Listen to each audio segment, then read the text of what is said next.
जो द्वारा वाला मंगलाचरण है वो बड़ा अद्भुत है। असाध्य कार्य आप समझते हो कि ये काम अब बनने वाला नहीं है, पर श्रद्धा पूर्वक इस मंगलाचरण को करके आप करके चलो, असाध्य को भी साध कर आप लौटेंगे। ये बहुत चमत्कारी मंगलाचरण है, हनुमान जी के द्वारा किया गया, आप सबको याद होना चाहिए। श्री हनुमान जी ने मंगलाचरण भी किया। प्रत्येक कार्य के आरंभ में आस्तिक व्यक्ति को मंगलाचरण अवश्य करना चाहिए।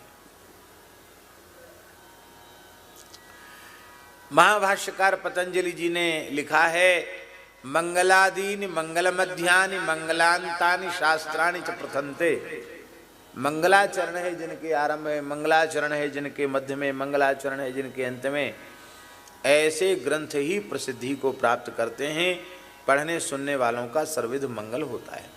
प्रत्येक क्रिया में मंगलाचरण है। उठते ही मंगलाचरण है। ये प्रातः काल का जो प्रातः स्मरण है वो प्रातः का मंगलाचरण ही है। रात्रि को सोने के पहले जो रात्रि स्मरण है वह भी रात्रि का मंगलाचरण ही है। हर समय मंगलाचरण। हनुमान जी ने पूर्व की ओर मुख किया और ससूर्याय महेंद्राय पवनाय स्वयंभुवे भूतेभ्यश्चांजलिं कृत्वा चकार गमने मतिम। सबसे पहले पूर्व की ओर भगवान सूर्य को प्रणाम किया। सबसे पहले सूर्य को प्रणाम क्यों किया? सूर्य कर्म साक्षी जगत चक्षु तो हैं ही, हनुमान जी का तो उनसे और मधुर संबंध है। हनुमान जी ने सूर्य नारायण से ही सांगोपांग वेद का अध्ययन किया है। संपूर्ण शास्त्रों को सूर्य नारायण से ही पढ़ा है। पाछले पगन गम मन गगन मगन मम क्रम को न भ्रम कपि बालक बिहार सो। लोकपाल दिक्पाल भी आश्चर्यचकित होकर देख रहे हैं कि हनुमान जी उल्टे कैसे चल रहे हैं। सूर्य नारायण ने कहा था हनुमान जी को बचपन में कि इस बालक को हम वेद वेदांग पढ़ाएंगे। हनुमान जी का जनेऊ हो गया। बोले अब पढ़ाओ गुरुजी, आपने कहा था। अरे बोले भैया कह दिया तो पता नहीं किस भाव में थे हम, कह दिया, अब क्या बताएं। पढ़ाने वाले को स्थिर तो रहना चाहिए। हम तो 24 घंटे दौड़ते रहते, भागते रहते, कहाँ पढ़ावें, फुर्सत नहीं पढ़ाने की। हनुमान जी बोले हम तो भागते दौड़ते भी पढ़ लेंगे। तो सूर्य भगवान ने दूसरा बहाना बनाया। बोले शिष्य को गुरु के समान आसन पर बैठकर नहीं पढ़ना चाहिए। तो हमारे रथ में अकेले हमारी बैठने की जगह है, तो हमारे ही आसन पर बैठकर पढ़ोगे क्या? दूसरी बात यह है कि हमारी प्रचंड किरणें इतनी हैं, प्रखर किरणें इतनी हैं कि तुम पढ़ने आके निकट बैठोगे तो उसके पहले ही जलकर दग्ध हो जाओगे। हनुमान जी बोले उसकी चिंता मत करो, जलेंगे वलेंगे नहीं हम। हाँ, रही आपने जो बात कही कि समान आसन पर बैठने की बात है, तो हम नहीं बैठेंगे। बैठेंगे तो नहीं बैठोगे तो हमारा रथ तो तेज गति से चलता है। फिर पढ़ोगे कैसे? बोले हम दौड़ के पढ़ लेंगे। सूर्य भगवान बोले ये भी संभव नहीं है। हमारा रथ दौड़े, तुम बगल में दौड़ो, तो हम तो ऐसे मुंह करके पढ़ाते पढ़ाते थक जाएंगे। हनुमान जी बोले ऐसे क्यों? बोले शिष्य को सामने होना चाहिए। बोले हम आपके रथ के आगे आगे चलेंगे, आपके रथ की गति से, तीव्र गति से चलेंगे और उल्टे चलेंगे। पाछले पगन मन गगन मगन। अब आप सोचिए, सीधे में व्यक्ति जितनी तेजी से दौड़ सकता है, उल्टा उतना तेजी से दौड़ सकता है क्या?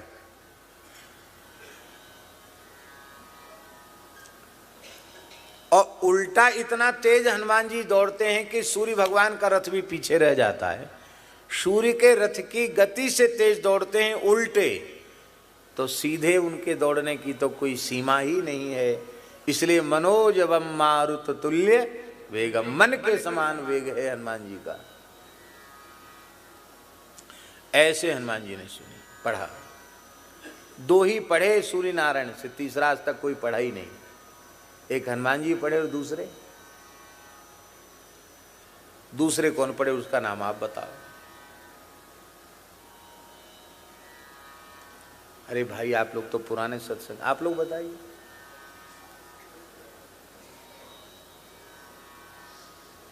आश्चर्य की बात, लोग ठीक से सुनते नहीं है लगता है।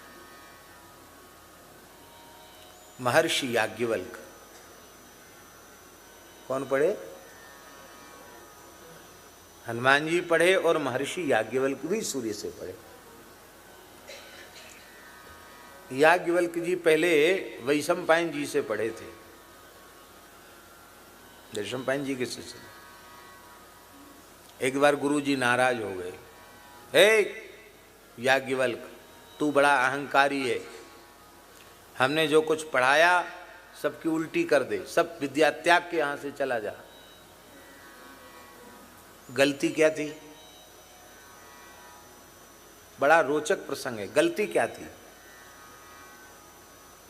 वैशंपायन महर्षि का जो गुरुकुल था वो जिस राजा के राज्य में था, वो राजा सारी व्यवस्था करता था। तो कभी वैशंपायन जी भी आशीर्वाद देने जाते थे, कभी विशेष पर्व पर, और नहीं तो गुरु जी की ओर से कोई एक ब्रह्मचारी जाता था और मंत्रोच्चार पूर्वक राजा के मस्तक पर चावल छिड़क के आता था, आशीर्वाद के अक्षत। एक दिन वारी आ गई याज्ञवल्क जी की। गुरु जी ने कहा तुम्हारा नंबर, तुमको जाना पड़ेगा। याज्ञवल्क जी बोले जो आ गया गुरु जी। गए। राजा उस समय पासा खेल रहा था, चौसर खेल रहा था। उन्होंने सिर पे नहीं डाला चावल।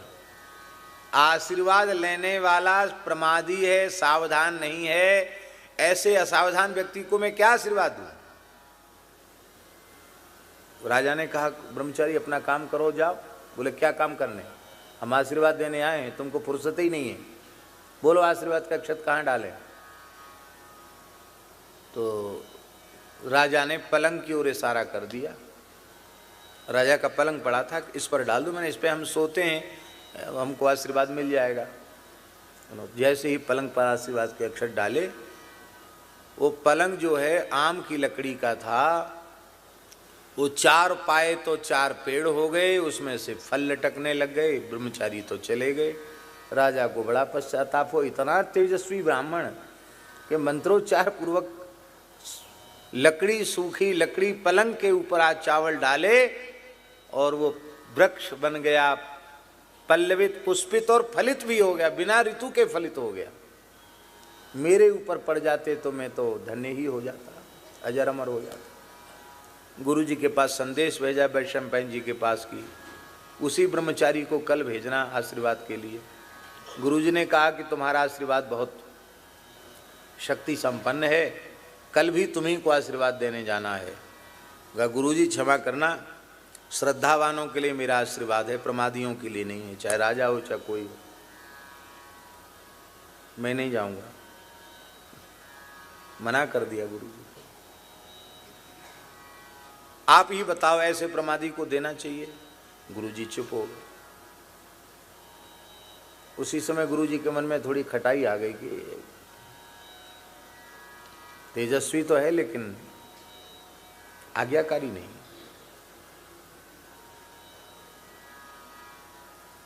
ऋषियों की एक सभा थी,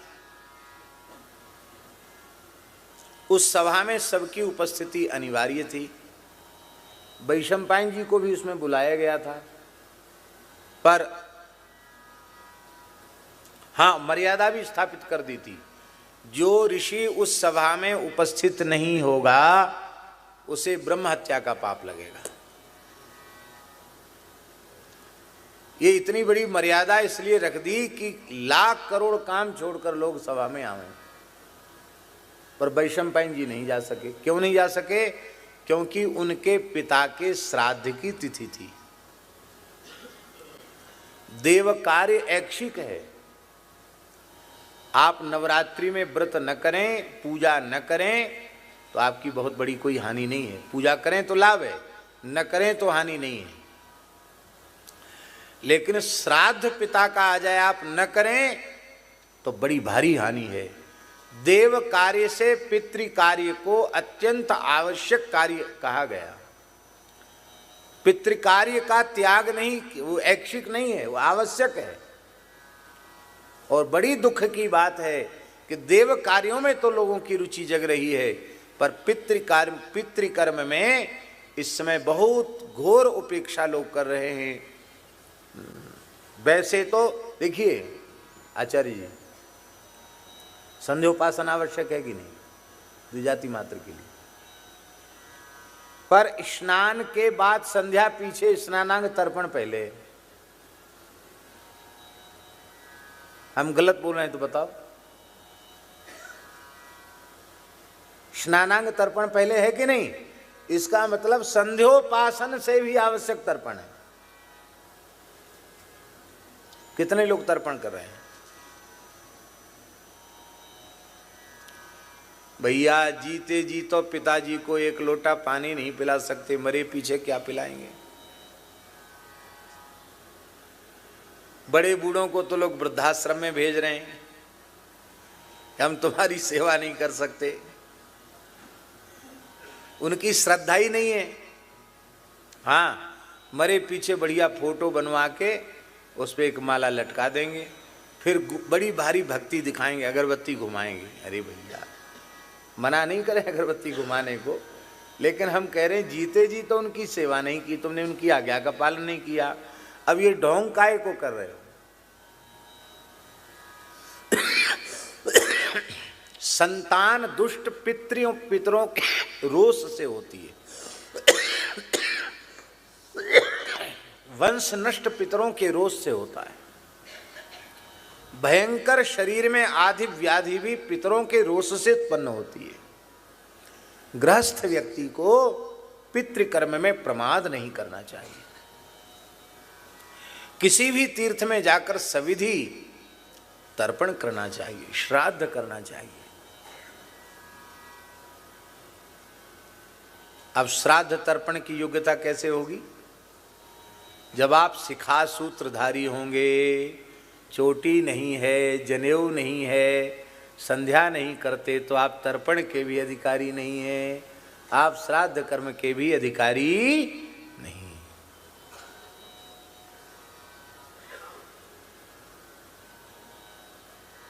चोटी भी रखना पड़ेगी, जनेऊ भी पहनना पड़ेगा।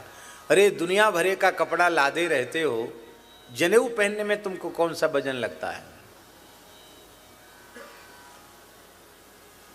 भगवान ने बड़ी कृपा की कि ब्राह्मण क्षत्रिय वैश्य कुल में जन्म दिया, जहां जनेऊ पहन सकते थे। और जिस जाति में जन्म लेकर आप यज्ञोपवीत धारण कर सकते थे, यज्ञोपवीत धारण नहीं किया तो फिर उस जाति में फिर जन्म नहीं मिलेगा, फिर तो अंत्यज कुल में ही पैदा होना पड़ेगा। जिस द्विजाति का कुल 7 पीढ़ी तक बिना जनेऊ और बिना चोटी के, बिना संध्या के बीत जाती हैं 7 पीढ़ियां, वह द्विजाति का कुल चांडाल का कुल हो जाता है। ऐसा महाभारत आदि ग्रंथों में लिखा है। अभी 7 पीढ़ियां इस देश में नहीं बीती हैं। आप जनेऊ नहीं पहनते, आपके पिताजी जरूर पहनते होंगे। मान लो आपके पिताजी नहीं पहनते, आपके दादाजी जरूर पहनते होंगे। मान लो आपके दादाजी को भी आपने देखा और न पहनते, आपके परदादा अवश्य ही जनेऊ पहनते होंगे, इसमें संदेह नहीं। तो 7 पीढ़ी तो नहीं बीती। इसलिए मेरी प्रार्थना है, आप कथा तो सुनते हो, मानस पाठ करते हो, बहुत अच्छी बात है, पर समय से यज्ञोपवीत कराओ। ब्राह्मण क्षत्रिय वैश्य इन तीनों वर्णों को समय से जनेऊ कराना चाहिए। ये विष्णु की आयु कितनी है?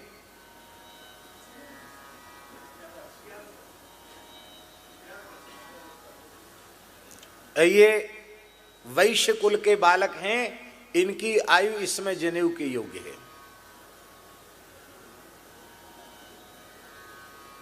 ये शिखा सूत्र के योग्य है, यही आयु, इससे अधिक आयु नहीं, इतनी आयु जरूरी है। इस आयु में 11 वर्ष की आयु तक वैश्य बालक का यज्ञोपवीत हो ही जाना चाहिए। पहनी नहीं लोग। मनु जी महाराज कह रहे हैं विशिखा व्युपवीतश्च यत् करोति न तत्कृतम, बिना सिखा सूत्र के आप जो कुछ कर्मकांड करेंगे वो न किए के बराबर है। चाहे तुम भोले बाबा को जल चढ़ाया हो, चाहे कहीं दुनिया में चले जाओ, जो कुछ किया वो न किए के बराबर है। चोटी जरूर रखो, यज्ञोपवीत जरूर धारण करो। हाँ, चतुर्थ वर्ण के जो लोग हैं उन्हें जनेऊ नहीं पहनना चाहिए, पर चोटी अवश्य धारण करनी चाहिए, तुलसी अवश्य धारण करना चाहिए।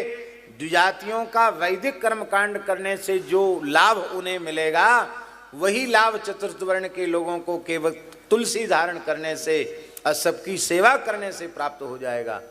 पर उन्हें आग्रह नहीं करना चाहिए कि नहीं हम भी पहनेंगे जनेऊ, क्योंकि शास्त्र में जिसके लिए जो कर्तव्य का निर्देश है वही करना चाहिए, मनमाना नहीं करना चाहिए। जब पूरे कल्याण की गारंटी सबकी है, ब्राह्मण के कल्याण की गारंटी है, चांडाल के भी कल्याण की गारंटी है, यदि वह स्वधर्म का पालन करे तो। जब शास्त्र कल्याण की गारंटी ले रहा है तो आपको हट क्यों है?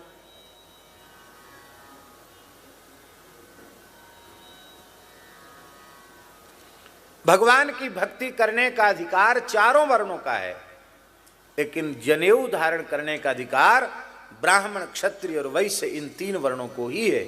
उन्हें अवश्य धारण करना चाहिए। तब आप लोग एक बात कह सकते हैं कि चतुर्थ वर्ण के लोग अपने श्राद्ध तर्पण आदि कैसे करें? यज्ञोपवीत तो उनके नहीं है, तो समंत्रक तर्पण आदि करने से जो लाभ समंत्रक तर्पण करने से द्विजातियों को होगा, वही लाभ अमंत्रक तर्पण करने से चतुर्थ वर्ण के लोग, वो गंगा जमुना जी में नहाकर ये पिताजी का, ये दादाजी का, ये परदादाजी का कह के जल दे देंगे, इतने से ही उनका कल्याण हो जाएगा। केवट ने राम जी के चरण धोए और पितर पार कर, फिर पितरों को पार किया। तो हमारे महाराज जी कहते थे पितरों को कैसे पार किया?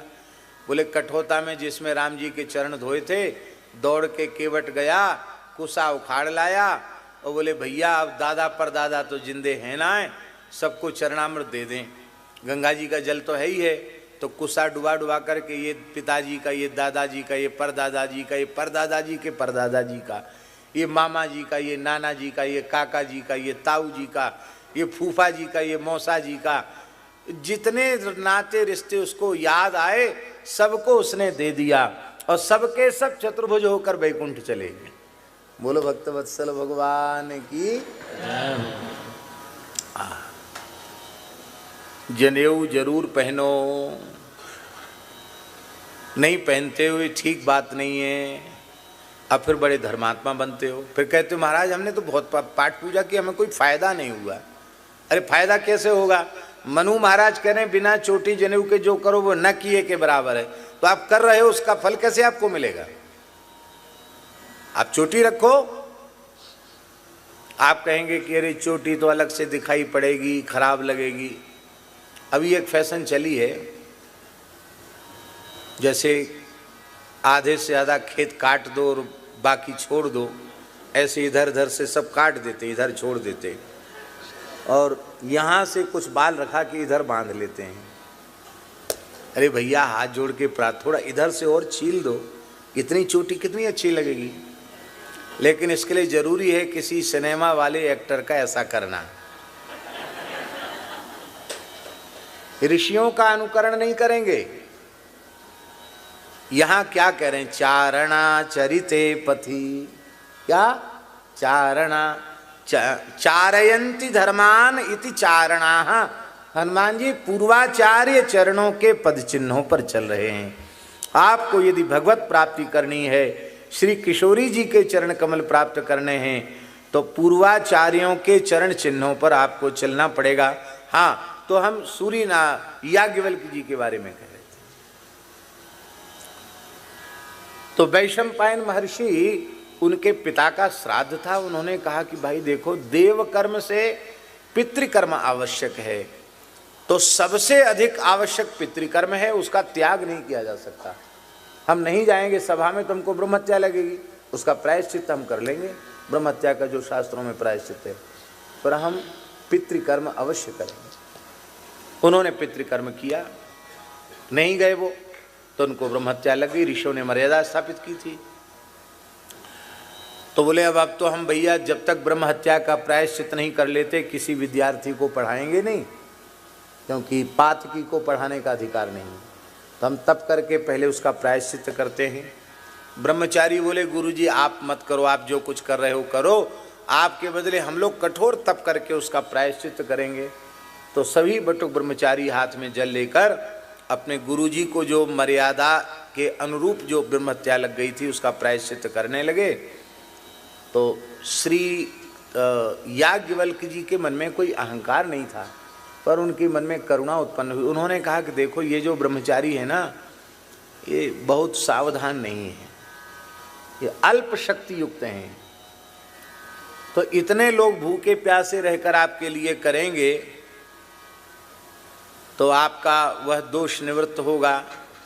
इससे अच्छी बात यह है कि आपका पाप मैं ही अपने ऊपर ले लेता हूँ और मैं कठोर तप करके, आप जो आज्ञा करो कि आपको इतनी कठोर तपस्या करनी है, इतने 1000 वर्ष तक बिना जल के तुमको रहना है, वैसे भी रहकर मैं आपके उस दोष का परिमार्जन करूँगा।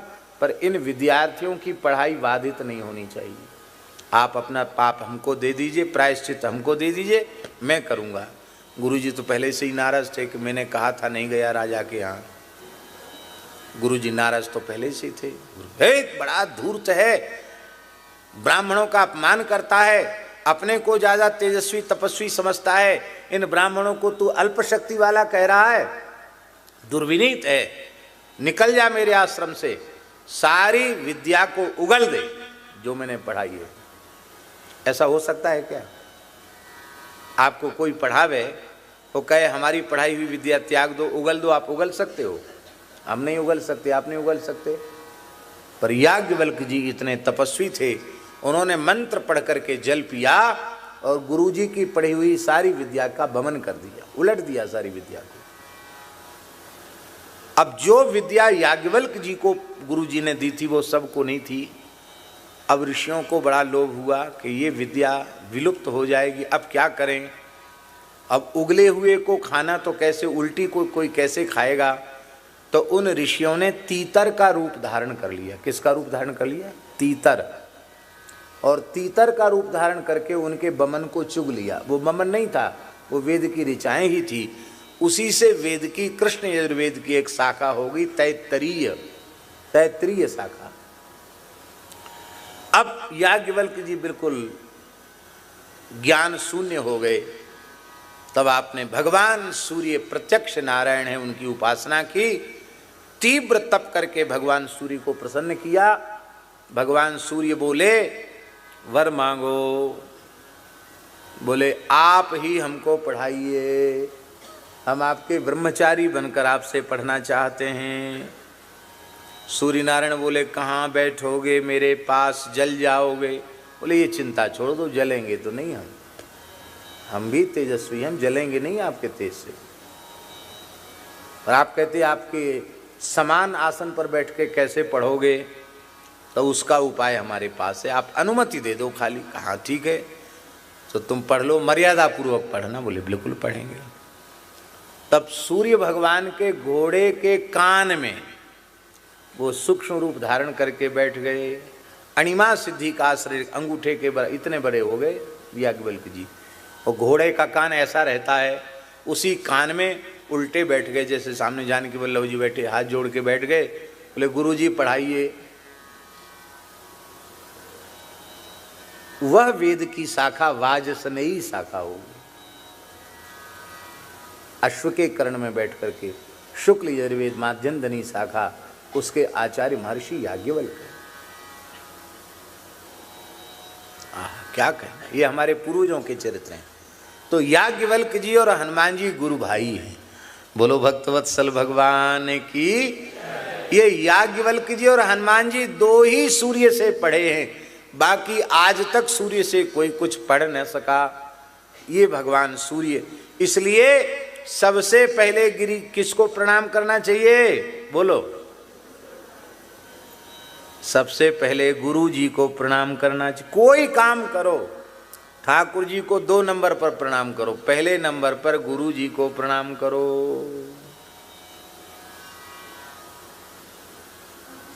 ज्ञान गुदरी में जगत गुरु श्री मदाध्य रामानंदाचार्य चरण ने कबीर जी को उपदेश देते हुए कहा है, बहुत सुंदर बात।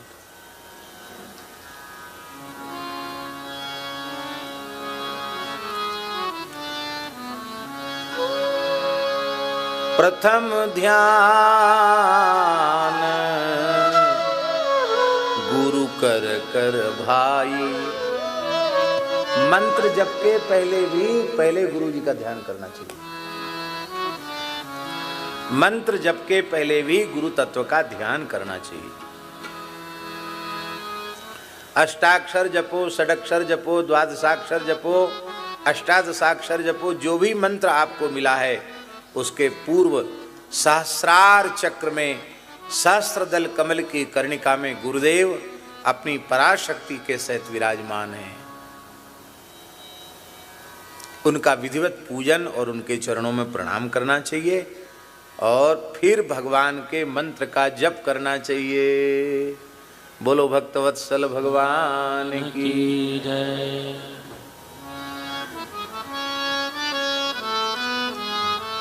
अभी ढक के रखना, ठीक है।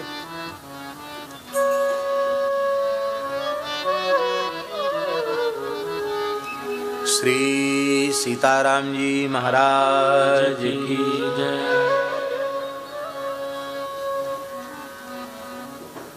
प्रथम ध्यान गुरु कर कर भाई, सबसे पहले, इसलिए श्री गुरु चरण कमलेभ्यो नमः। श्री गुरवे नमः, परम गुरवे नमः, परमेष्ठी गुरवे नमः, श्री गुरुभ्यो नमः। गुरुदेव को सबसे पहले प्रणाम करना चाहिए। हमारे यहाँ वृंदावन में रास की परंपरा में रास के स्वामी लोग मंगलाचरण करते हैं तो सबसे पहले क्या बोलते हैं? श्री गुरु चरण कमलेभ्यो नमः, परम कृपालवे, श्री सद्गुरु भगवते नमो नमः। फिर ब्रज भक्तन को मन भाव तो गाइए, लाडली ललन वर गाई। क्या वो भूल गए?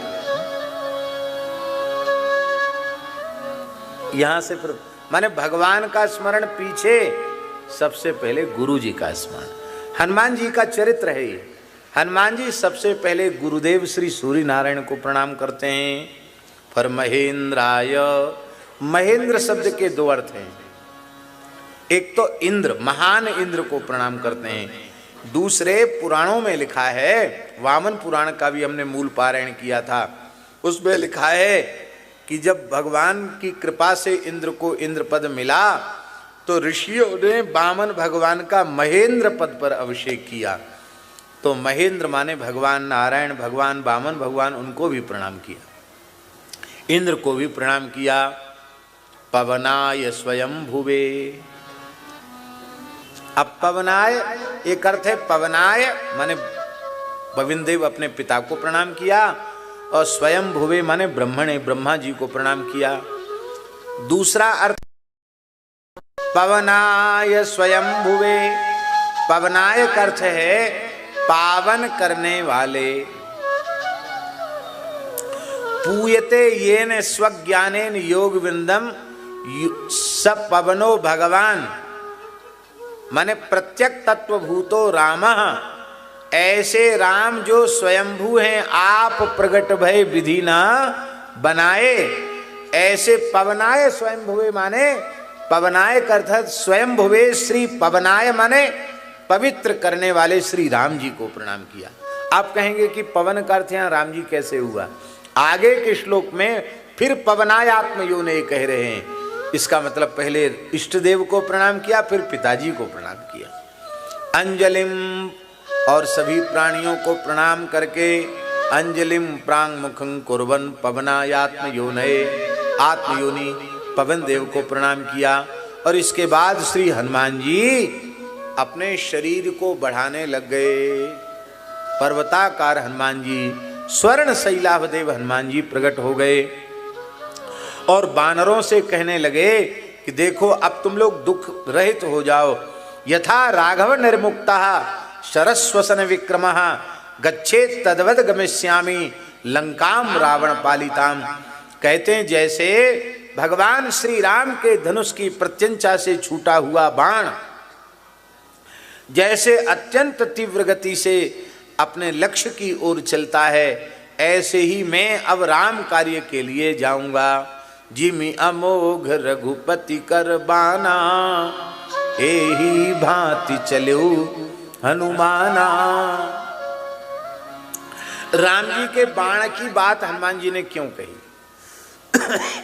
तुलसीदास जी ने तो हनुमान जी के जाने की बात कही कि राम यही भांति चले हनुमाना, लेकिन यहाँ हनुमान जी खुद कह रहे हैं कि मैं राम जी का बाण जैसे चलता है ऐसे ही मैं कार्य सिद्धि के लिए प्रस्थान करूंगा। राम जी के बाण का उदाहरण क्यों दिया? उसका बड़ा सुंदर भाव है। राम जी का बाण जानते कैसा है?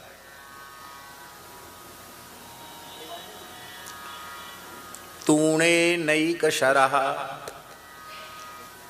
भगवान के तरकस में बाण है और भगवान ने एक बाण निकाला संधान के लिए, तो करेण दसधा, एक बाण उठाया और छूते ही एक के 10 हो गए। संधान काले शतम, और जब भगवान ने छोड़ने का के लिए धनुष पर रखा तो 100 हो गए। फिर धनुष पर जब ठीक से रख दिया तो चापे भूत सहस्र, 1000 हो गए। और जब डोरी खींची और छोड़ दिया तो लक्ष्य गमने, लाख लाख हो गए। लक्ष्य गमने, और ध्यान से सुने, जब शत्रु के निकट पहुंचे तो कोटिश्च कोटिर वधे, करोड़ों करोड़ हो गए। इतने से भी काम नहीं चला, अंते चार्व निखर्व, अर्व खरब हो गए हैं। एतद बाण पराक्रमस्य महिमा, ये राम जी के बाण के पराक्रम की महिमा कैसी? बोले सतपात्र दानम यथा, जैसे सतपात्र को दिया हुआ दान। अभी सतपात्र को आपने दिया नहीं, देने की इच्छा की, हाथ में लिया कि वो 10 गुना पुण्य उसका हो गया। दान का समय उपस्थित है तो 100 गुना हो गया, और फिर 1000 गुना, फिर लाख गुना, अंत में अनंत गुणित हो जाता है। और फिर काम करके राम जी का बाण एक होकर फिर तरकस में आ जाता है। तो मानो हनुमान जी ये कह रहे हैं कि मैं अकेला जा रहा हूं, लेकिन जैसे राम जी का बाण अकेला होकर अनंत रूपों में कार्य करता है, ऐसे ही मैं अकेले ही लंका में अनंत रूपों में कार्य करूंगा। और हनुमान जी का कार्य वस्तुतः ऐसा कार्य है कि एक व्यक्ति के द्वारा वो संभव ही नहीं था। वस्तुतः हनुमान जी ने अनंत रूपों से ही कार्य किया, एक होकर भी अनंत होकर के हनुमान जी ने कार्य किया। बोलो श्री हनुमान जी महाराज की जय। हनुमान जी जैसे ही कूदे, कूदे नहीं, उस महेंद्र, उस पर्वत पर हनुमान जी विशाल हो गए। और उछलने के लिए थोड़ा हनुमान जी ने ऐसे जोर लगाया, थोड़ा ऐसे हुए, कान थोड़े खींचे, ऐसे हुए, तो इतने में ही वो पर्वत रसातल में चला गया, पानी के फव्वारे निकलने लगे और हनुमान जी उड़े। और जैसे हनुमान जी ऐसे हो गए, दोनों भुजाएं हनुमान जी की ऐसे हैं। श्री महर्षि वाल्मीकि कह रहे हैं, दश्याम बरगतौ बाहु ददृशाते प्रसारितौ पर्वताग्राद निष्क्रांतौ पंचास्या व्युपन्न। ऐसे लगता है मानो सोने का कोई पर्वत उड़ रहा है और 5 उसके उस पर्वत से स्वर्ण के ही स्वर्ण में 2 सर्प, वो सर्प आगे चल रहे हैं। और वो सर्प कैसे हैं? 5 फण वाले सर्प हैं, उनकी उंगलियां फणों के जैसी दिखाई पड़ रही हैं। उस समय देवताओं ने श्री हनुमान जी महाराज के श्रीअंग पर पुष्पों की वर्षा की है। और प्लवमानं तु तं दृष्ट्वा प्लवंगम त्वरितं तदा बभृत्सुस्तत्र पुष्पाणि देवगंधर्वचारणाः। देवता गंधर्व चारणों ने हनुमान जी के ऊपर पुष्पों की वर्षा की। महाराज जी, सूर्य भगवान भी इतने प्रसन्न हैं हनुमान जी के ऊपर कि तताप नहीं तम सूर्यम, सूर्य भगवान गर्मी नहीं पहुंचा रहे हनुमान जी को। यद्यपि बहुत ऊंचाई से हनुमान जी उड़ रहे हैं और महाराज जी वायु भी शीतल मंद सुगंधित होकर पीछे से जैसे वायु धक्का दे रहे हों, अनुकूल वायु चल रही है। राम कार्य की सिद्धि के लिए ऋषि हनुमान जी की स्तुति कर रहे हैं और देवता गंधर्व आकाश मार्ग से जा रहे हैं। ऐसे लगता मानो कोई सोने का पहाड़ उड़ रहा हो और उस सोने के पर्वत से दो स्वर्ण में विशाल नाग बाहर निकले हों और उनकी उंगलियां ऐसे लग रही मानो 5 फण वाले नाग हों। ऐसी हनुमान जी की शोभा हो रही है। और महाराज जी आकाश से देवता पुष्प वर्षा कर रहे हैं। देवता गंधर्व चारण सब हनुमान जी की स्तुति कर रहे हैं। सूर्य भगवान उनको गर्मी नहीं पहुंचा रहे हैं। पवन देव उनको पीछे से सहयोग कर रहे हैं। शीतल मंद सुगंध पवन चल रहा है। ऋषि हनुमान जी की स्तुति कर रहे हैं। देवता गंधर्व हनुमान जी के यश का गान कर रहे हैं। बोलो श्री हनुमान जी महाराज की जय। जिस समय हनुमान जी समुद्र लंघन कर रहे हैं उस समय समुद्र ने पर्वतराज मैनाक से कहा कि देखो, तुम याद करो जब पर्वतों के पंख हुआ करते थे और जब शिकायत पर्वतों की, आपको कथा मालूम है, पहले तो पर्वतों के पंख होते थे, वो दिखाई नहीं पड़ते थे। जब उनको जाने की कहीं इच्छा होती थी तो उनके पंख निकल आते थे और फिर वो उड़ करके चले जाते थे। जहाँ उनको अच्छा लगे वहाँ बैठ जाते थे। अब जहाँ उनको अच्छी लगी जगह, वहाँ कितने गांव कितने शहर उनकी चपेट में आ गए, इसका कोई उनको लेना देना नहीं। वहाँ सब धराशायी, सब प्रलय जैसा दृश्य हो जाता था। सबने देवराज इंद्र से शिकायत की। ये व्यवस्था देवराज इंद्र की है, सब प्रकृति की व्यवस्था। देवराज इंद्र ने मना किया पर पर्वत माने नहीं। इंद्र को क्रोध हुआ, उन्होंने वज्र से पर्वतों के पंख काट दिए। मैनाक के पंख काटने आए तो मैनाक के मित्र थे पवन देव। उन्होंने कहा भैया हमें बचाओ। तो पवन देव ने उनको सहयोग किया और मैनाक समुद्र में चले गए, वो बच गए। समुद्र ने कहा देखो, राम जी के पूर्वजों ने हमको बनाया, सागर के पुत्रों ने खोद कर समुद्र बनाया, तो हम तो इस वंश के प्रति बहुत कृतज्ञ हैं और तुम्हें भी कृतज्ञ होना चाहिए, क्योंकि पवन देव सहयोग न करते तो तुम्हारे भी पंख काट दिए जाते। और पवन पुत्र हनुमान जी राम कार्य के लिए जा रहे हैं तो तुमको सहयोग करना चाहिए। थोड़ा उनको विश्राम करके, सुंदर अमृतमय कंदमूल फल खा करके, थोड़ा रेस्ट करके, विश्राम करके तब वो जाएं आगे। हनुमास्त्वयि विश्रांत ततः शेषम गमिष्यति। हनुमान जी विश्राम करके तब आगे बढ़ेंगे।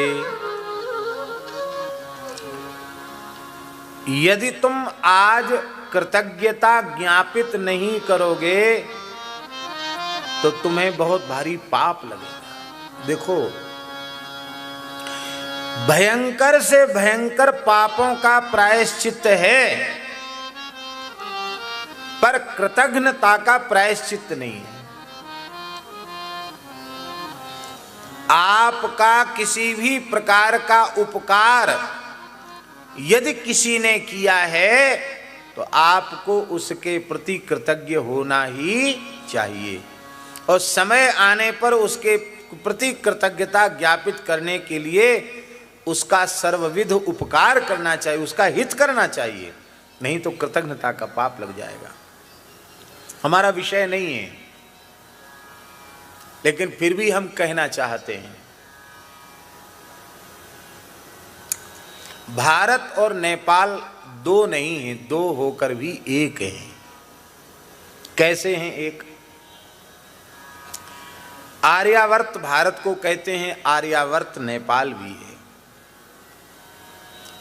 वर्णाश्रम व्यवस्था भारत में है, वर्णाश्रम व्यवस्था नेपाल में भी है। सदाचार, संस्कृति, व्यवहार, संस्कार सब एक दूसरे से मिलते जुलते हैं। मिलते जुलते क्या, एक जैसे हैं। मिलना जुलना तो अलग बात होगी, मिलना जुलना नहीं, एक जैसे हैं संस्कार। अब भारत के अतिरिक्त किसी अन्य यूरोप के देशों से संस्कार नेपाल के मिलते जुलते हैं क्या? रूस से मिलते जुलते हैं क्या? चीन से मिलते जुलते हैं क्या?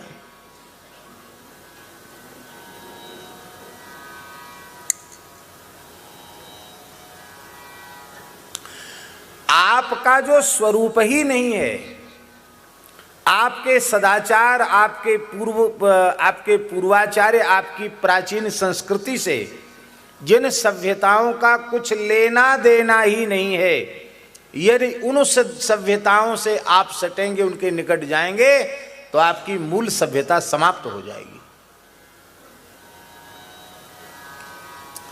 आपका अपना अस्तित्व समाप्त हो जाएगा। नेपाल का सदा सर्वदा अस्तित्व तभी तक रहेगा जब तक भारत और नेपाल दो नहीं एक होकर के रहेंगे, तब तक।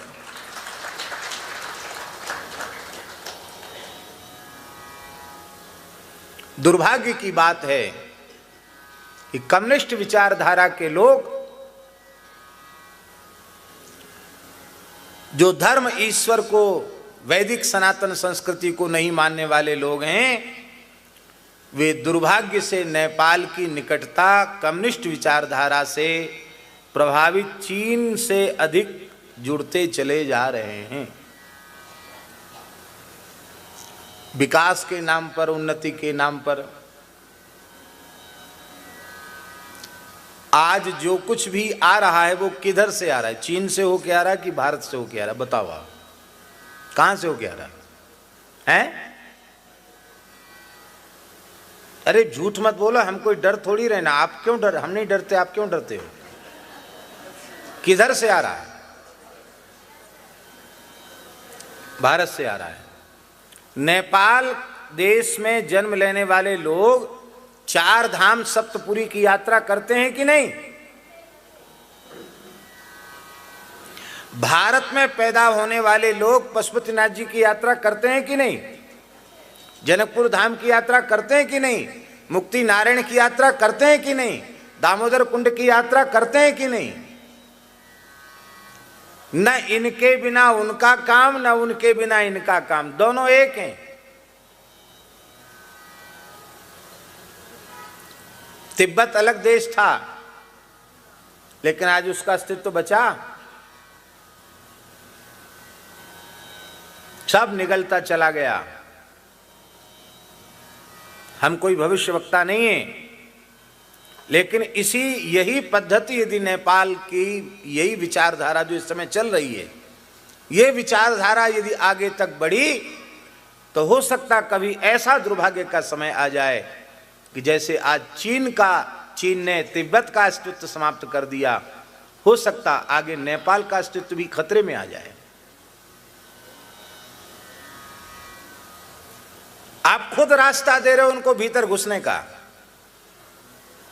सुरंग के द्वारा, और उसका स्वार्थ यही है कि हम भारत पर आक्रमण बड़ी सरलता से कर सकेंगे, क्योंकि नेपाल और भारत मिला जुला है।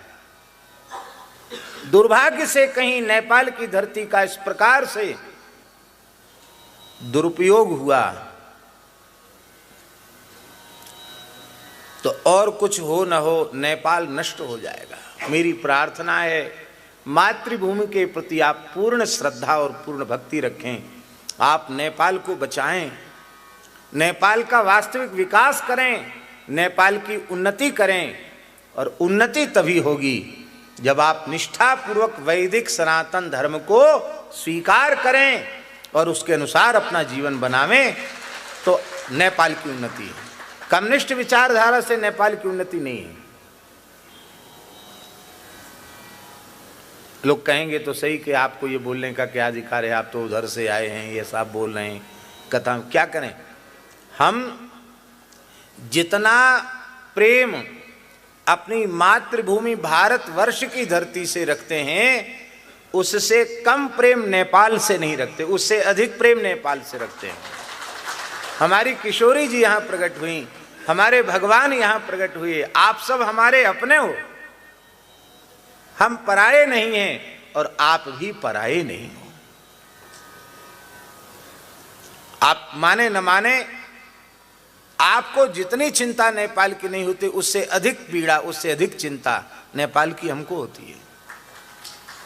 यहाँ के लोग इतने सीधे साधे सरल हैं, इतने निश्चल निष्कपट लोग हैं यहाँ के, इतने सेवाभावी लोग हैं यहाँ के, इनको थोड़ा सा संस्कार मिल जाए तो इनका काम बहुत जल्दी बन जाने वाला है।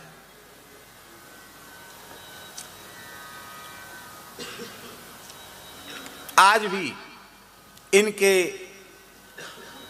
स्वाभाविक अपने गुणों के कारण कि ये चोरी नहीं करते, ये झूठ नहीं बोलते, ये किसी के साथ छल नहीं करते, यही इनके जो दिव्य गुण हैं, इन गुणों के कारण पूरी दुनिया में नेपाल का व्यक्ति कहीं चला जाए, सब जगह नेपाल के व्यक्ति को काम मिलता है।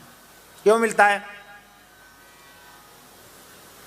आप चोर होते, बदमाश होते तो आपको काम मिलता? आपको लोग बहुत भला मानते, बहुत अच्छा मानते, इसलिए हर व्यक्ति आप पर विश्वास करता है। आप कितने अच्छे हैं। तो भैया, यदि हम सहयोग, सहायता चीन से अधिक भारत से प्राप्त करते हैं और भारत से हमें प्राप्त करनी चाहिए, और यदि उसके विरुद्ध में यदि हम कुछ व्यवहार कर रहे हैं तो हमें कृतज्ञ नहीं माना जाएगा। हमें क्या माना जाएगा? कृतज्ञ माना जाएगा। सारे पापों का प्रायश्चित है पर कृतज्ञता का प्रायश्चित नहीं है। समुद्र कहता है तुम यदि नहीं करोगे हनुमान जी का सत्कार तो तुम कृतज्ञ माने जाओगे। इतना सुनते ही मेनाक पर्वत उठा। हनुमान जी ने नहीं समझा कि ये हमारे स्वागत के लिए आ रहा है। हनुमान जी ने सोचा ये कोई बाधा है। क्यों इतनी शीघ्रता से मेनाक पर्वत ऊपर बढ़ा कि हनुमान जी की छाती मेनाक के शिखर से टकराई। आप तेजी से दौड़ रहे, अकस्मात आपके सामने कोई अवरोध आ जाए तो क्या होगा? पर हनुमान जी वज्रांग हैं। हनुमान जी की छाती लगते ही मेनाक पर्वत के शिखर के हजारों खंड हो गए, चूर्ण हो गया। हनुमान जी अपनी छाती से मेनाक पर्वत के शिखर को ध्वस्त करके गंभीर गर्जना की। स तदा सादितस्तेन कपिना पर्वतोत्तमः बुद्ध्वा तस्य हरेर्वेगम जहर्ष च ननाद च।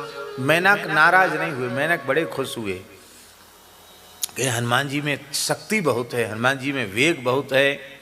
और मनुष्य का रूप धारण करके मेनाक अपने शिखर पर खड़े हो गए और बोले पुत्रेति मधुराम वाणीम मनः प्रह्लादयन्निव पितृव्यम चापि मां विद्धि सखायम मातरस्विनः।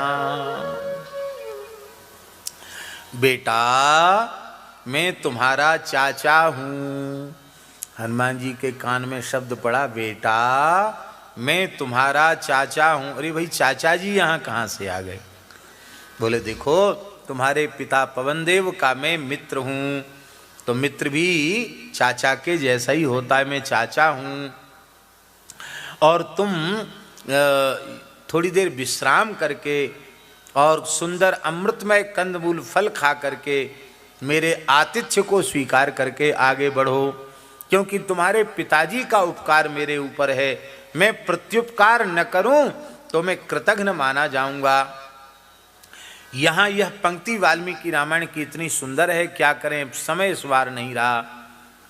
कृतेच प्रति कर्तव्यम एष धर्म सनातन। सनातन धर्म क्या है? जिसने हमारे प्रति किसी भी प्रकार का हित किया है, उपकार किया है, उसके प्रति हम हृदय से कृतज्ञ हों, उसके प्रति प्रत्युपकार करें, यही सनातन धर्म है। अब देखिए, ये शरीर जो हम लोगों को मिला है, इसकी प्राप्ति में माता पिता की भूमिका है कि नहीं? बोलो, है? तो माता पिता की जीवित अवस्था में सेवा करना और उनके शरीर त्याग के अनंतर उनके लिए श्राद्ध तर्पण आदि करना, ये कृतज्ञता है कि नहीं? ये सनातन धर्म है। तो जीवित अवस्था में अपने बड़ों की, पूज्य जनों की सेवा करना और मरने के बाद उनका श्राद्ध तर्पण आदि कृत्य करना, ये सनातन धर्म है। फिर हमारे शरीर में 10 इंद्रियां हैं और 4 अंतरिंद्रिय हैं, कुल 14 हैं। इन 14 इंद्रियों का एक एक देवता है। जैसे मन का अधिष्ठात्र देवता चंद्रमा है, नेत्रों का अधिष्ठात्र देवता सूर्य है, कान का अधिष्ठात्र देवता वायु है, हाथों का अधिष्ठात्र देवता इंद्र है, पैरों का अधिष्ठात्र देवता विष्णु है, इत्यादि हमारी सभी इंद्रियों के कोई न कोई अधिष्ठात्र देवता है। बुद्धि का भी अधिष्ठात्र देवता है, चित्त का भी अधिष्ठात्र देवता है, मन का भी अधिष्ठात्र देवता है, अहंकार का अधिष्ठात्र देवता रुद्र है, पशुपति।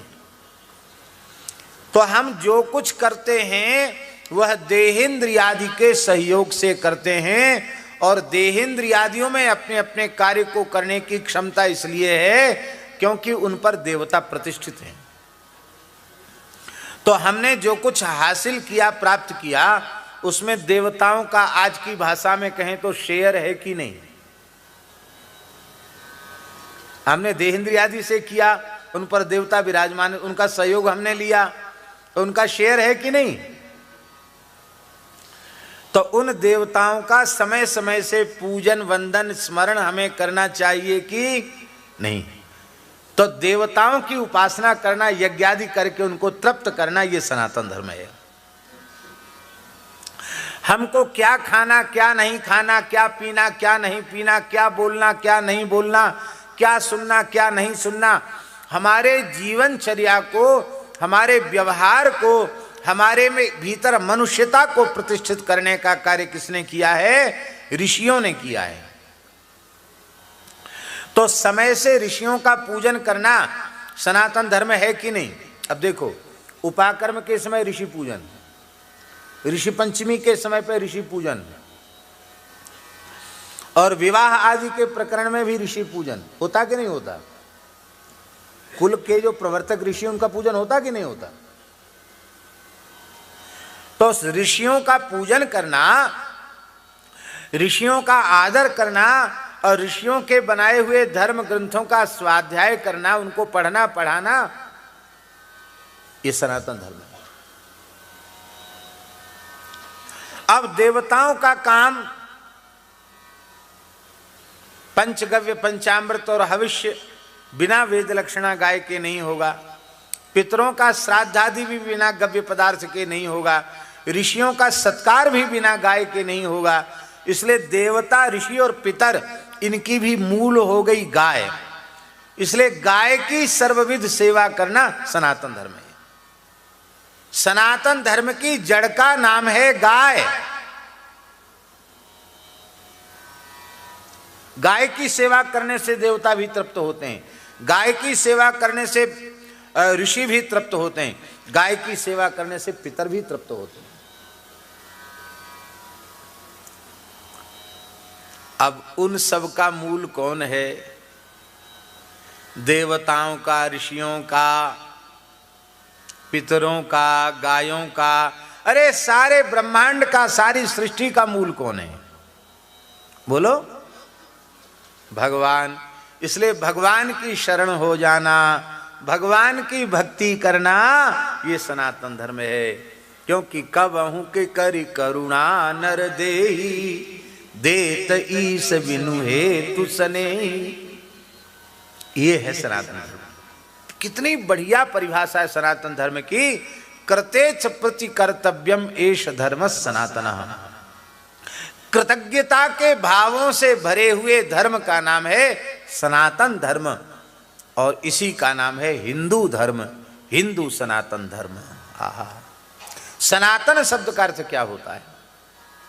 सदा भव सनातनः, जो सदा सर्वदा रहे उसका नाम है सनातन।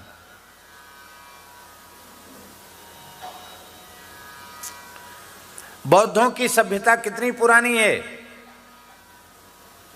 बुद्ध के काल के पहले नहीं थी उनकी सभ्यता। मुसलमानों की सभ्यता कितनी पुरानी है? मोहम्मद के पहले नहीं था उनका कोई अता पता। ईसाइयों की सभ्यता कितनी पुरानी है? ईसा मसीह के पहले नहीं था। हमारी सभ्यता कितनी पुरानी है? हजार लाख वर्ष पुरानी नहीं, अरबों खरबों वर्ष पुरानी हमारी सभ्यता है। अनादिकाल की हमारी सभ्यता है, और अनादिकाल से है और अनंत काल तक इस धरती पर रहने वाली है। जो सदा सर्वदा रहे उसे सनातन कहते हैं, और कृतज्ञता के भावों से भरी हुई विचारधारा का नाम है सनातन धर्म। इसी विचारधारा का नाम है हिंदू धर्म।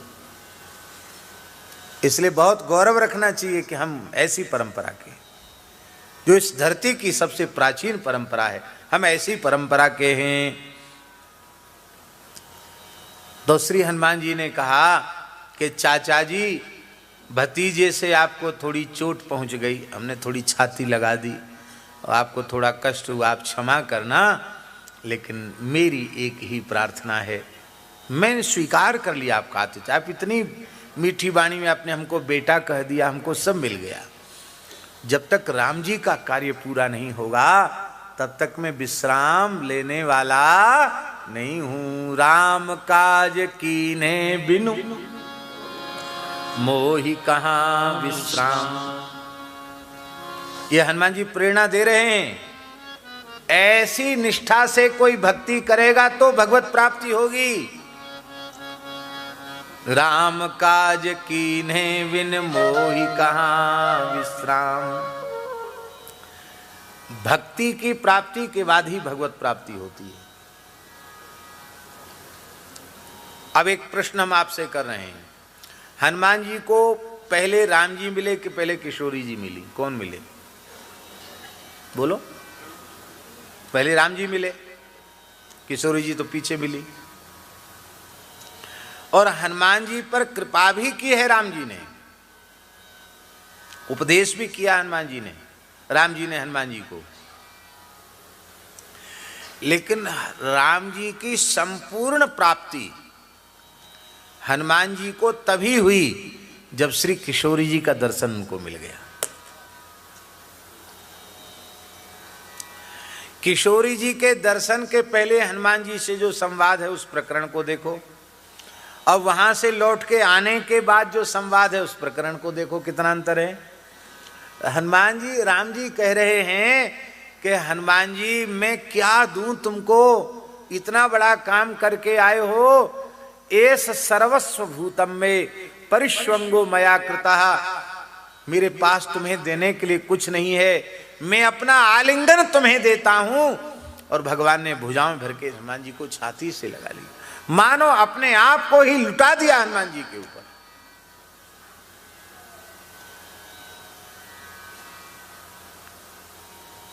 इस प्रकार की प्राप्ति जिसमें भगवान कहें कि हम तुम्हारे कर्जदार हो गए, ऐसी प्राप्ति तो भक्ति की प्राप्ति के बाद ही संभव है। और भक्ति कहाँ है? भक्ति लंका में है। भक्ति कहाँ है? इस समय लंका में विराजमान है। वो भी अशोक वनिका में है। और श्री हनुमान जी जा रहे हैं भक्ति के चरणों में। तो भक्ति की प्राप्ति के लिए जब साधक चलता है तो उसके मार्ग में 3 विघ्न आते हैं। कितने विघ्न आते हैं? पहला सात्विक विघ्न आता है, दूसरा राजसी विघ्न आता है और तीसरा तामसी विघ्न आता है। सात्विक विघ्न क्या है? कि स्वः विश्रांतो गमिष्यसि, आज यहीं ठहर जाओ, विश्राम कर लो, खा पी लो, सो लो और कल चले जाना। यह है सात्विक विघ्न। मान बड़ाई, पद प्रतिष्ठा, इज्जत सम्मान, यह भक्ति की प्राप्ति में सात्विक विघ्न है। लोग आपको बहुत आदर देंगे, बहुत सम्मान देंगे। लोग कहेंगे यहाँ के मठाधीश बन जाइए, यहाँ के महंत बन जाइए, अमुक तमुक पद खाली पड़ा है, आपकी प्रतीक्षा कर रहे हैं लोग। हम आपको उपाधि दे के अपने को गौरवान्वित महसूस कर रहे हैं। उस समय साधक को कहना चाहिए, राम काज कीने बिन मोहि कहाँ छू दे। रखो अपनी महंताई, रखो अपनी जमीन जायदाद, रखो अपनी पद प्रतिष्ठा, हमको तो बिना भक्ति की प्राप्ति के चैन नहीं है। तो सात्विक विघ्नों को छू करके, नमस्कार करके उनको जीता जा सकता है। दूसरा विघ्न कौन आया हनुमान जी के मार्ग में? सुरसा। इसको भी परीक्षा लेने के लिए भेजा है हनुमान जी की, देवताओं ने भेजा है। नाग माता सुरसा,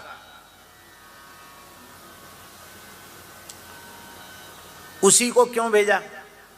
सुरसा को क्यों भेजा? और किसी देवी को भेज देते। देवी ही है सुरसा। नाग माता सुरसा भी एक देवी है। तो नाग माता को क्यों भेजा? परीक्षा लेने वाले को नरम दिल का नहीं होना चाहिए, परीक्षा लेने वाले को कठोर हृदय का होना चाहिए। और सर्पणी सबसे कठोर होती है। संस्कृत की एक गाली है, सर्पादिनी त्वमसि पुत्रादिनी त्वमसि पापे।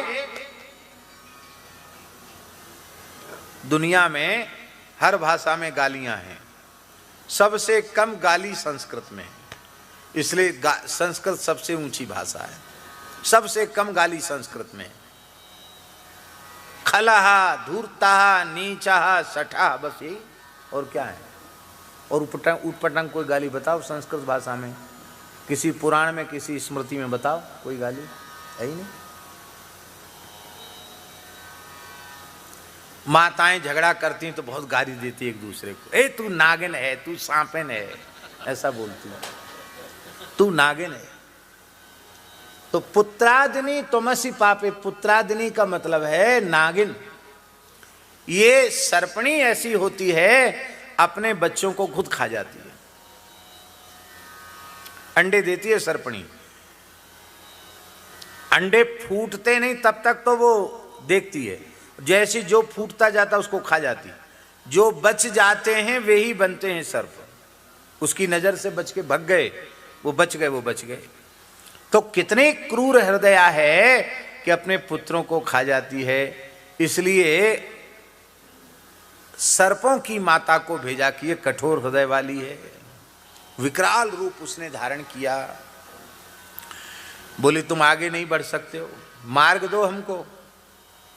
हनुमान जी बोले क्या मार्ग दें तुमको, राम जी का काम करने जा रहे हैं। अरे बोले देवताओं ने हमको पहले से कहा है कि जो तुम्हारे सामने पड़े वह तुम्हारा आहार है, हमको लांघ के तुम नहीं जा सकते हो। मेरे मुख में प्रवेश करो तो मेरे आहार हो। हनुमान जी बोले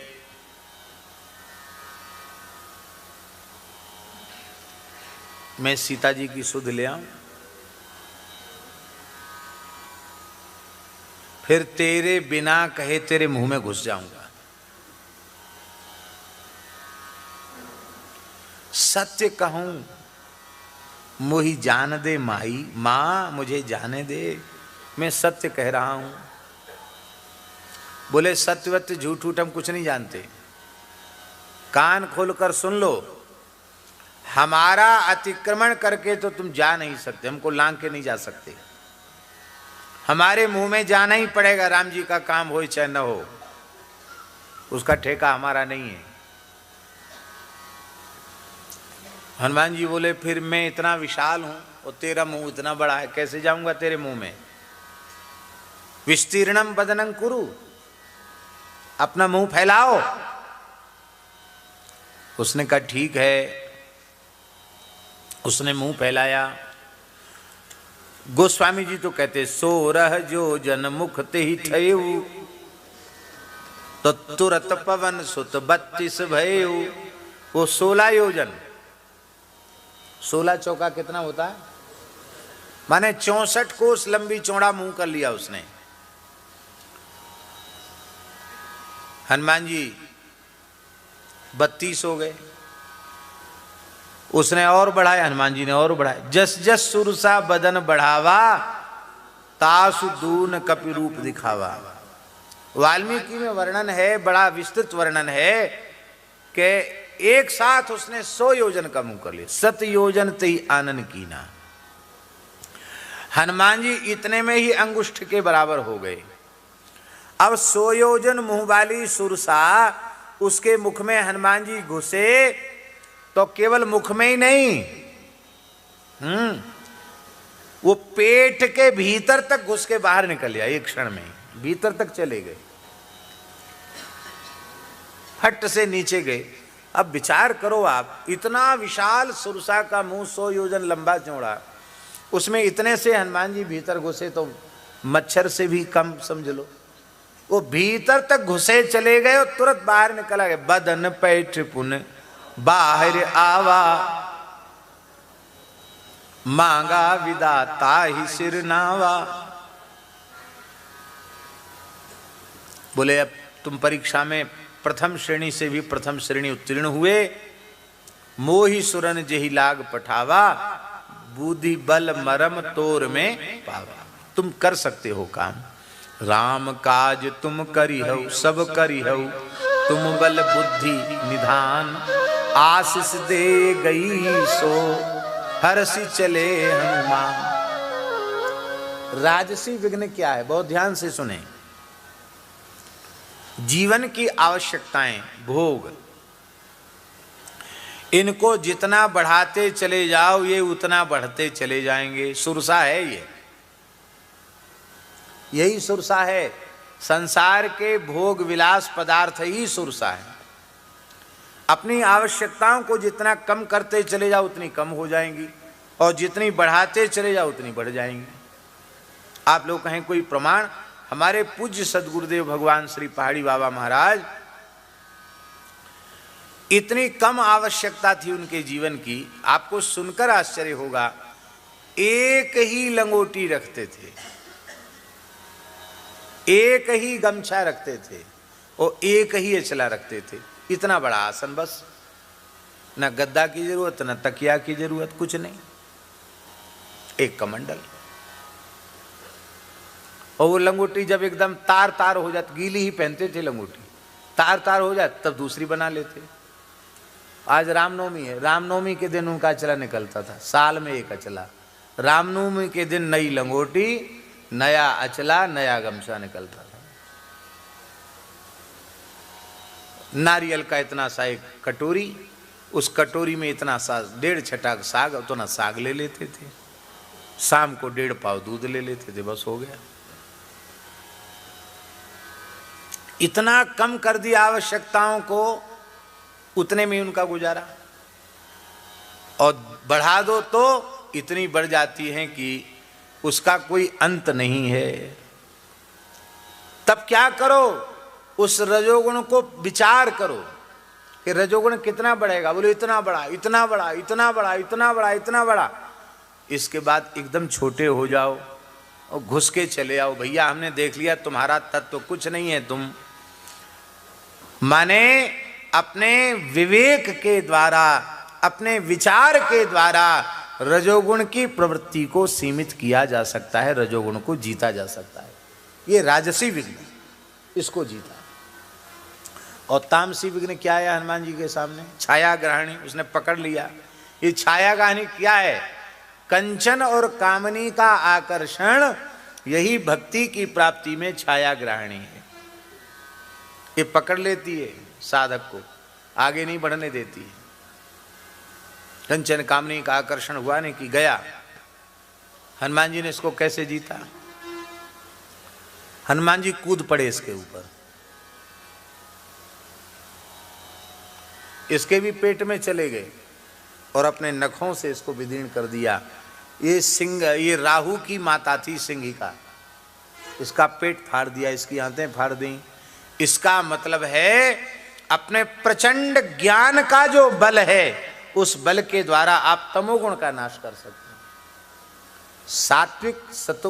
सात्विक विघ्न को स्पर्श करके, छू के जीतना। राजसी विघ्न को अपने ज्ञान विज्ञान के द्वारा, विवेक के द्वारा जीतना। और तामसी विघ्न को अपने प्रचंड अखंड ज्ञान के द्वारा उसको जीतना। और इस प्रकार से जब जीत लिया, तब पहुँचे लंका। लंका सोने की है, स्वर्णमयी लंका है। लंका की अधिष्ठात्री शक्ति ही वहाँ उपस्थित है, लंकिनी। उसने कहा मोर आहार जहाँ लगी चोरा। हनुमान जी बोले कि तू बहुत झूठ बोलती है, जब तेरा चोर ही आहार है तो श्री जानकी जी की चोरी करने वाला रावण अब तक जिंदा कैसे है? सबसे पहले रावण को खाना चाहिए था तुझे। रावण जानकी जी को जिस दिन लेके आया था उसी दिन खा जाती रावण को। तो तू झूठ बोलती है, सिपाही को चोर बता रही है और चोर तेरे राज में गुल छर्रे उड़ा रहा है, तू बहुत झूठ बोलती है। तो हनुमान जी को इच्छा हुई कि मारें इसको बढ़िया से। फिर यहाँ वाल्मीकि रामायण में लिखा है स्त्रियम मन्य मानाम ताम नाति चुक्रोध वानरा। हनुमान जी ने ज़्यादा गुस्सा नहीं किया, बोले बेचारी स्त्री है, कोई बात नहीं, ज़्यादा नहीं, थोड़ा तो इसको प्रसाद देना चाहिए। तो बाएं हाथ से हनुमान जी ने एक घूंसा जमाया। मुठिका एक महाकपि हनी, रुधिर बमत धरनी ठनमनी। रक्त निकल गया उसका, विरक्त हो गई बेचारी। और जब विरक्त हो गई तो उसकी बुद्धि शुद्ध हो गई।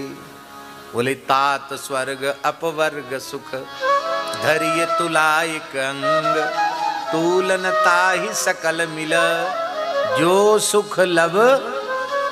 एक क्षण के सत्संग में जो सुख है, वो सुख तुलयाम लवे ना पीना स्वर्गम ना पुनर्भवम, भगवत संगी संगस्य मर्त्यानाम किमुताशिषः। बोलो भक्तवत्सल भगवान की जय। 3 तरह का सत्संग होता है, दर्शन का सत्संग, समागम का सत्संग और स्पर्श का सत्संग।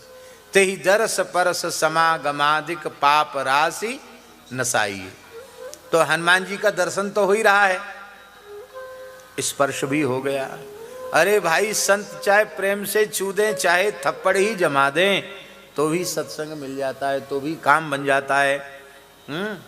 क्योंकि जिन कर कमलों से वो हनुमान जी रघुनाथ जी के चरण दबाते हैं, आज वही थप्पड़ पड़ गया लंकनी के ऊपर। लंकनी की बुद्धि शुद्ध हो गई, उसने आशीर्वाद दे दिया। उसने कहा मैं वस्तुतः आपने मुझे जीत ही लिया है। अहम तो नगरी लंका स्वयमेव प्लवंगम, निर्जिता हम त्वया वीरो विक्रमेण महाबल। आपने स्वयं मुझे अपने पराक्रम से जीत लिया है, अब तुम प्रवेश करो लंका में। प्रवेश नगर कीजे सब काजा, हृदय राखी कौशलपुर राजा। जाओ। और हनुमान जी गए। क्या करें, घड़ी हमारी कहती है कि तुम क्या जन्म कर लो, चाहे कथा कह लो। कथा कहेंगे तो कम से कम शाम को, अभी से शुरू हमने की है और शाम को रोज 8:30 बजे तक पूरी करते थे। उतना समय तो हमको चाहिए, उतना समय दे नहीं सकते क्योंकि बाध्यता है। तो महाराज हनुमान जी महाराज भीतर गए। विवेश कपि कुंजरा, वहां क्या देखा, रात्रि के समय राक्षस लोग मंत्र का जप कर रहे थे। हाँ, सुश्राव जपताम तत्र मंत्रान रक्षो गृहे सुबह।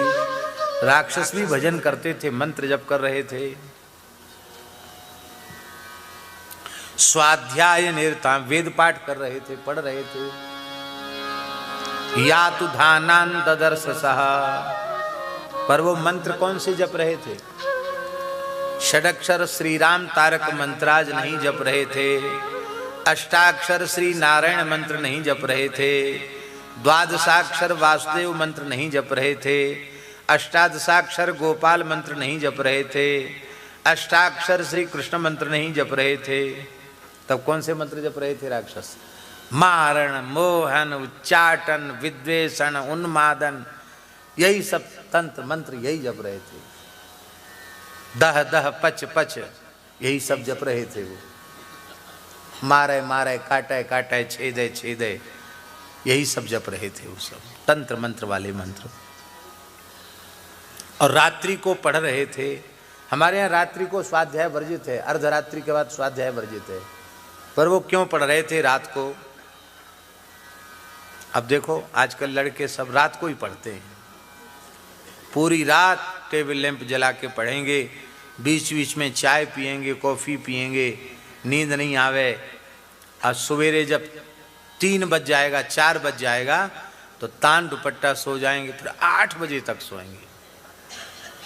ये सब राक्षसी संस्कार हैं, ये आसुरी संस्कार हैं, ये असुरों की ये दिनचर्या का वर्णन क्या करें। हम तो बहुत विस्तार से सुनाते, लेकिन अब समय नहीं है।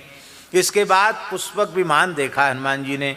पुष्पक विमान का इतना सुंदर वर्णन काव्य के शैली में महर्षि वाल्मीकि ने किया है। हंसो यथा राजत पंजरस्था, सिंहो यथा मंदर कंदरस्था, वीरो यथा गर्वित कुंजरस्था, चंद्रो विबभ्राजत थाम्बरस्था। हनुमान जी पुष्पक विमान पर चढ़े, चारों ओर से घूम फिर के देखा, फिर सोचे नहीं अभी ठीक से नहीं देखे, एक बार फिर देख के आए। फिर हनुमान जी देखने गए। 2 बार पुष्पक विमान का वर्णन है, 2 बार हनुमान जी देखने गए। पूरे अंतःपुर में चले गए, कहीं जानकी जी दिखाई नहीं पड़ी। रावण के निज महल में गए, वहां महाराज विचित्र दृश्य देखा। ये हॉल तो बहुत छोटा है, ये हॉल बहुत छोटा है, बड़ा हॉल नहीं। रावण जिस हॉल में सोया होगा, हॉल नहीं वो कमरा ही था उसका, जिसमें वो सोया था, कितना बड़ा होगा भगवान जाने, कोई ठिकाना नहीं। 5-10 कोस बड़ा भी हो तो भी कोई आश्चर्य आप मत मानना। माने 5 कोस का भी हॉल हो तो आप उसको आश्चर्य मत मानना। उसमें रक्त चंदन, सुगंधित चंदन का लेप जिसके शरीर में है। जब रावण अपने अंतःपुर में होता तो उसके 10 सिर नहीं होते थे, उसकी 20 भुजाएं नहीं होती थी, एक ही सिर होता था और 2 ही भुजाएं होती थी उसकी। दरबार में बैठता था तो विकराल रूप में, और अपने अंतःपुर में होता तो बड़ा सुंदर स्वरूप में रावण होता था। रावण सो रहा था। आजकल लोग बहुत बड़ा बिस्तर बनाते हैं, बेड 6x6, 8x8, चाहे टेढ़े लेट जाओ, चाहे जैसे लेट जाओ, ऊंचे टेढ़े बेड़े। रावण का भी बेड बहुत बड़ा था, और आश्चर्य है उस बेड पर हजारों सुंदरियां लेटी थी, हजारों, बीच में वो लेटा था। नाग कन्याएं, देव कन्याएं, ऋषि कन्याएं, जाने कहाँ कहाँ, जहां जो सुंदरी दिखाई पड़ी उसी को ले आया हर करके, उनके बीच में लेटा था। कोई दाएं बाएं इधर उधर सब लेटी थी, बीच में वो लेटा था, और मंदोदरी बाईं तरफ लेटी थी। तो हनुमान जी ने सबको देखा पास जा करके, इनमें जानकी जी कौन सी हैं? मंदोदरी को देखा तो मंदोदरी इतनी सुंदर कि उस मंदोदरी को देखकर हनुमान जी को लगा कि यही जानकी जी। बड़ा विलक्षण बात है। और हनुमान जी इतने प्रसन्न हुए कि श्री महर्षि वाल्मीकि कह रहे हैं, आस्फोटयामास चुचुम्ब पुच्छम ननंद चिक्रीड जगौ जगाम स्तंभानरोहन निपपात भूमौ निर्दर्शयन स्वाम प्रकृतिम कपीनाम। जैसे बंदर खेल करता है ऐसे हनुमान जी खेल करने लगे। आस्फोटयामाच अपनी पूंछ को फटकारने लगे। चुचुम्ब पुच्छम फिर पूंछ को ऐसे चूमने लगे पूंछ को। ननंद आनंद में खूब ऐसे ऐसे झूमने लग गए। चिक्रीड खेलने लग गए। जगऊ जगाम थोड़ा हनुमान जी चल के ऐसे जाते फिर ऐसे लौट के चले जाते हैं। जगऊ जगाम स्तंभानरोहन खंभे पर चढ़ जाते हैं, सीधे चढ़ जाते हैं, उल्टे उतर आते हैं। जैसे बंदर खेल करे ऐसे हनुमान जी खेल करने लगे। क्या हनुमान जी बहुत बड़े नहीं, इतने छोटे से तो हनुमान जी हैं।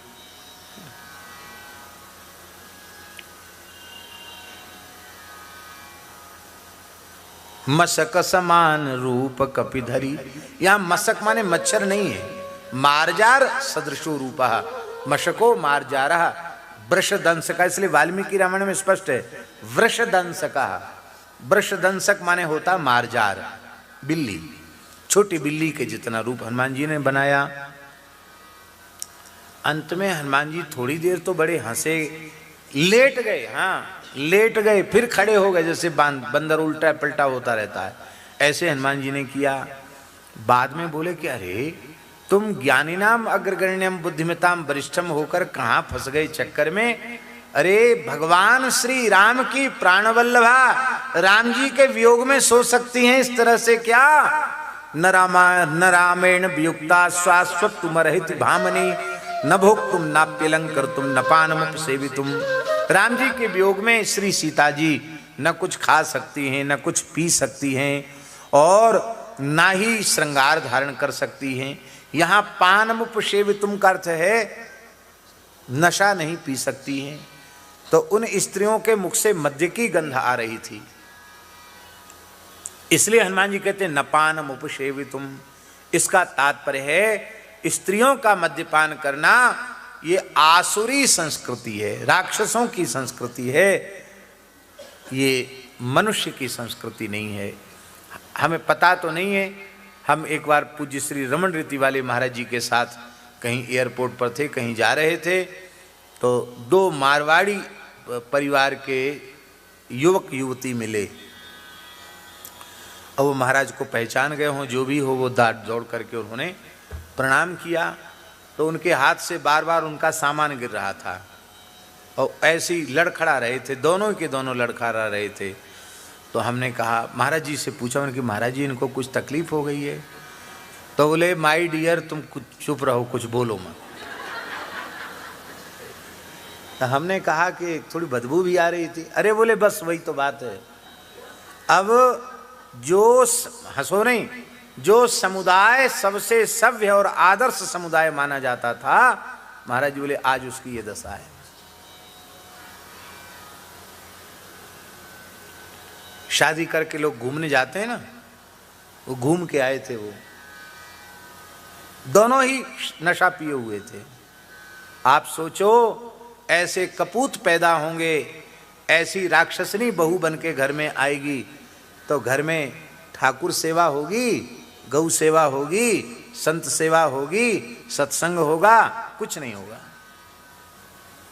इसलिए मेरी प्रार्थना है आप स्वयं सावधान होइए और अपने बालकों को अवश्य संस्कार संपन्न बनाइए, यही सबसे बड़ी पूंजी है। बोलो भक्तवत्सल भगवान की जय। हनुमान जी विचार करने लगे, चतुरंगुल मात्रोपि नावकाशस्य विद्यते रावणांतःपुरे तस्मिन् यम कपिर्न जगाम सह।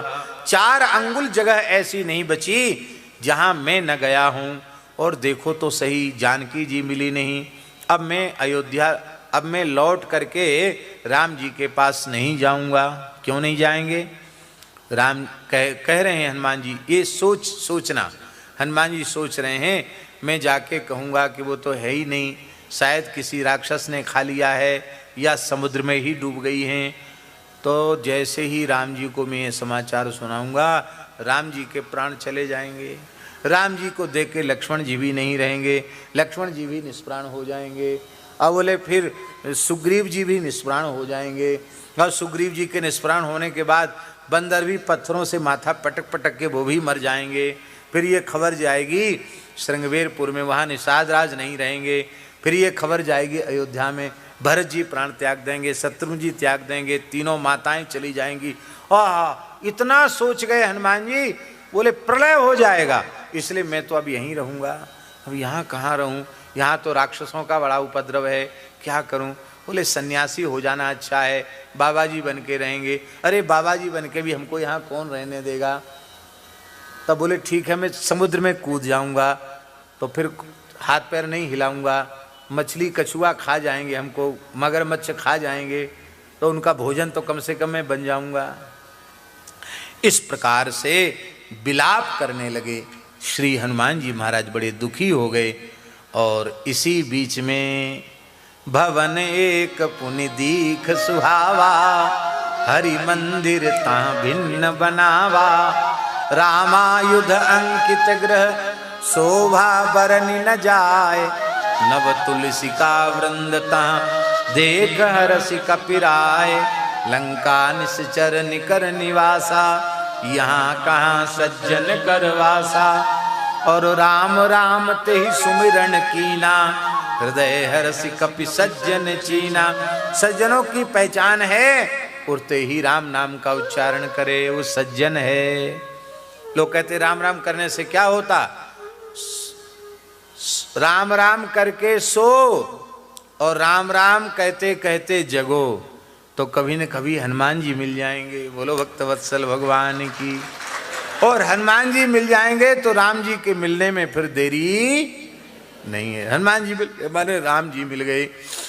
श्री हनुमान जी महाराज ने विभीषण जी को दर्शन दिया और कहा कि मैं जानकी जी का दर्शन करना चाहता हूँ। सारी बात बताई।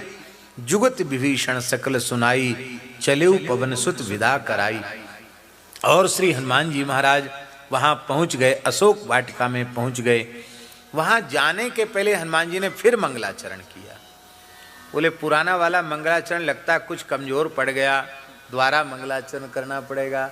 ये हनुमान जी का जो द्वारा वाला मंगलाचरण है वो बड़ा अद्भुत है। असाध्य कार्य आप समझते हो कि ये काम अब बनने वाला नहीं है, पर श्रद्धा पूर्वक इस मंगलाचरण को करके आप करके चलो, असाध्य को भी साध कर आप लौटेंगे। ये बहुत चमत्कारी मंगलाचरण है, हनुमान जी के द्वारा किया गया। आप सबको याद होना चाहिए। नमोस्तु रामाय सलक्ष्मणाय देव्यै च तस्यै जनकात्मजायै, नमोस्तु रुद्रेन्द्र यमानिलेभ्यो, नमोस्तु चंद्रार्क मरुदगणेभ्यः। भगवान श्री राम को राम के चरणों में लक्ष्मण जी के सहित प्रणाम है। भगवती पराम्बा जगदम्बा जानकी जी के चरणों में प्रणाम है। रुद्र, इंद्र, यम, वायु, चंद्रमा, अग्नि, सूर्य, मरुदगण, इनको भी मेरा प्रणाम है। सबको हनुमान जी प्रणाम करते हैं। और इसके बाद श्री हनुमान जी वहाँ पहुँचे। वहाँ श्री जानकी जी का दर्शन किया। ततो मलिन संवीताम राक्षसी विषमावृताम उपवास कृशाम दीनाम निश्वसंती। पुनः पुनः बार बार श्वास प्रश्वास ले रही हैं। तर्कयामास सीतेति कारण ही रूपपादवी। निश्चय कर लिया कि ये श्री सीता जी ही हैं। बड़े प्रसन्न भये हनुमान जी। एवं सीताम तथा दृष्ट्वा हृष्टः पवन संभवा, जगाम मनसा रामम प्रशंस च तं प्रभुम। प्रणाम किया और मन से राम जी के पास चले गए हनुमान जी। क्यों? और वहां जाकर राम जी की बड़ाई करने लगे। अभी तक वो रोते हुए राम जी को देखते तो सोचते थे कि अरे ये इतने ज्ञान विज्ञान, ये भगवान हैं, ज्ञान विज्ञान संपन्न, फिर भी रो रहे हैं। पर जब जानकी जी को देखा, आहा, ऐसी अपनी प्राण वल्लभा के वियोग को सह कैसे पा रहे हैं। ओहो, राम जी में बड़ा धैर्य है। राम जी के गुणों का चिंतन करने लगे।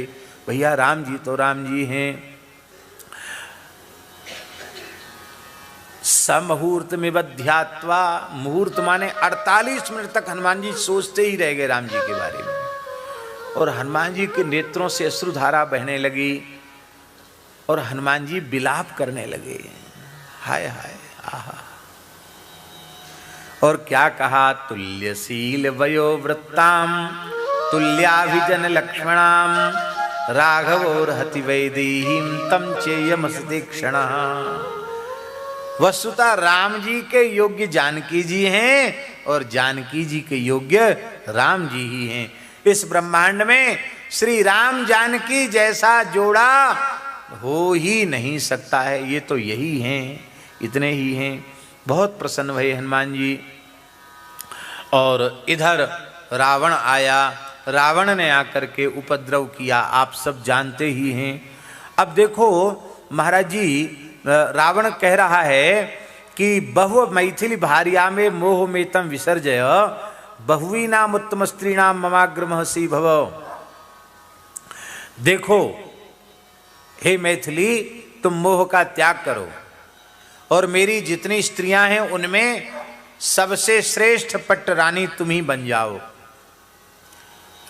जानकी जी ने उसको फटकार लगाई और कहा, अरे दुष्ट, इस अधर्म की बात कहते हुए तेरी जिह्वा गल क्यों नहीं जाती है।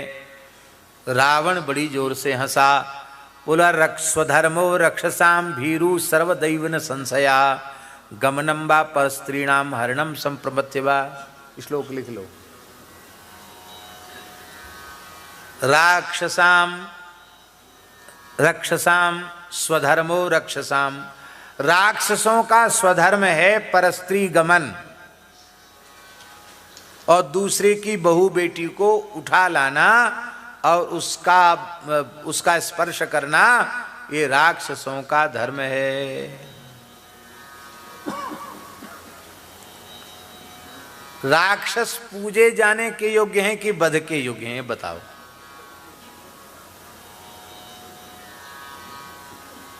इसलिए पूरी दुनिया में कानून बनना चाहिए। जो इस प्रकार से स्त्रियों का बलात्कार करते हैं, उनको छीनते झपटते हैं, वे लोग मनुष्य हैं ही नहीं, वे राक्षस हैं। और ऐसे राक्षसों को न तो पुलिस पकड़ना चाहिए, न जेल होनी चाहिए, तत्काल उनको बंदूक से उड़ा देना चाहिए। पूरी दुनिया में एक कानून बन जाना चाहिए। कोई केस नहीं चलेगा, क्योंकि मनुष्य के ऊपर विचार किया जाएगा कि ये इसको क्या सजा दी जाए। ये तो एकदम राक्षस का काम, राक्षस को तो मार देना चाहिए। राक्षस जिएगा तो और उपद्रव करेगा। रावण कहता है ये राक्षसों का धर्म है, हम राक्षस हैं, हम लोग ये पाप नहीं समझते। श्री जानकी जी ने कहा, तृणमंतर तक कृत्वा तृणधर ओट कहत वैदेही। तृण को सामने रखा और भगवान श्री राम के सुंदर गुणों की प्रशंसा श्री जानकी जी ने की। और देखिए अब हनुमान जी इतने गुस्सा में हैं, उसमें क्रोध में हैं कि हनुमान जी की इच्छा होती कि मैं यहीं से कूद पड़ूं, रावण को मार डालूं। लेकिन हनुमान जी ने धैर्य रखा। ऐसा तिरस्कार हनुमान जी के सामने जानकी जी का हो रहा, पर हनुमान जी ने धैर्य रखा। यदि हनुमान जी कूद पड़ते तो राम जी का सारा काम चौपट हो जाता। इसलिए भैया धैर्य बहुत आवश्यक है। बल विवेक के साथ धैर्य भी होना चाहिए। धान्य मालिनी नाम की रावण की स्त्री वो रावण के शरीर से जाके लिपट गई। अरे बोले, मैं राक्षसी हूं, मेरे साथ मौज लो। ये क्या मनुष्य से क्या धरा, तुम मनुष्य के पीछे तुम क्यों पड़े हो, ये तो मानवीय है। तुम राक्षसी से अपने मन की वासना को पूरी करो। और रावण इतना निर्लज्ज कि उसको छाती से लगा के चला गया फिर अंतपुर में, और उसने कह दिया कि देखो 1 महीने का समय है, यदि 1 महीने में ये अनुकूल नहीं हुई तो इसको मेरे बाल भोग के लिए, प्रातराशाय, मेरे बाल भोग के लिए इसको टुकड़े टुकड़े करके ले आना, मैं इसको खा जाऊंगा। हनुमान जी बहुत क्रुद्ध हैं लेकिन हनुमान जी फिर भी विवेक रख रहे हैं। इसी बीच में त्रिजटा नाम की राक्षसी ने कहा, ये त्रिजटा कौन है? त्रिजटा के संबंध में मानस जी में तो गोस्वामी जी ने इतना ही कहा, त्रिजटा नाम राक्षसी एका राम चरण रति निपुण विवेका। लेकिन वाल्मीकि रामायण के प्रामाणिक प्राचीन टीकाकार श्री गोविंदराज स्वामी जी ने कहा, त्रिजटा विभीषण से पुत्री, विभीषण की बेटी का नाम त्रिजटा था। कि उसकी 3 जटाएं नहीं थी, कर्म, ज्ञान और भक्ति, ये तीनों का आचार्यत्व से प्राप्त था। तीनों ही उसके मस्तिष्क में, जैसे मस्तक में जटाएं हो, ऐसी ज्ञान कर्म उपासना, यही उसकी 3 जटाएं थी। इसलिए उसको त्रिजटा कहा गया। वो जानकी जी की सखी थी। उसने कहा कि अरे देखो, तुम लोग जो उटपटांग बोल रही हो ना जानकी जी से, अब ऐसा मत बोलो, तुम अपने को ही खाओ, इसको मत खाओ। क्यों? मैंने ऐसा ऐसा स्वप्न देखा है। स्वप्नो यद्य मया दृष्टो दारुणो रोमहर्षणा राक्षसानाम भायो भरतवर्षा भयाय च। राक्षसों का तो विनाश होने वाला है और इसके भाग्य का उदय होने वाला है। सारा चरित्र कह के सुनाया। यहाँ एक श्लोक बड़ा प्यारा है, प्रणिपात प्रसन्ना ही मैथिली जनकात्मजा अलमेशा परित्रातुम राक्षस्यो महतो भयात। ये जानकी जी इतनी करुणामयी हैं, प्रणिपात प्रसन्ना, एक बार कोई प्रणाम कर ले इसी से वो प्रसन्न हो जाती हैं, तुम्हारे सारे अपराध क्षमा कर देगी। त्रिजटा तो प्रेरणा दे रही है, पर राक्षसी इतनी दुष्टा को उन्होंने प्रणाम नहीं किया,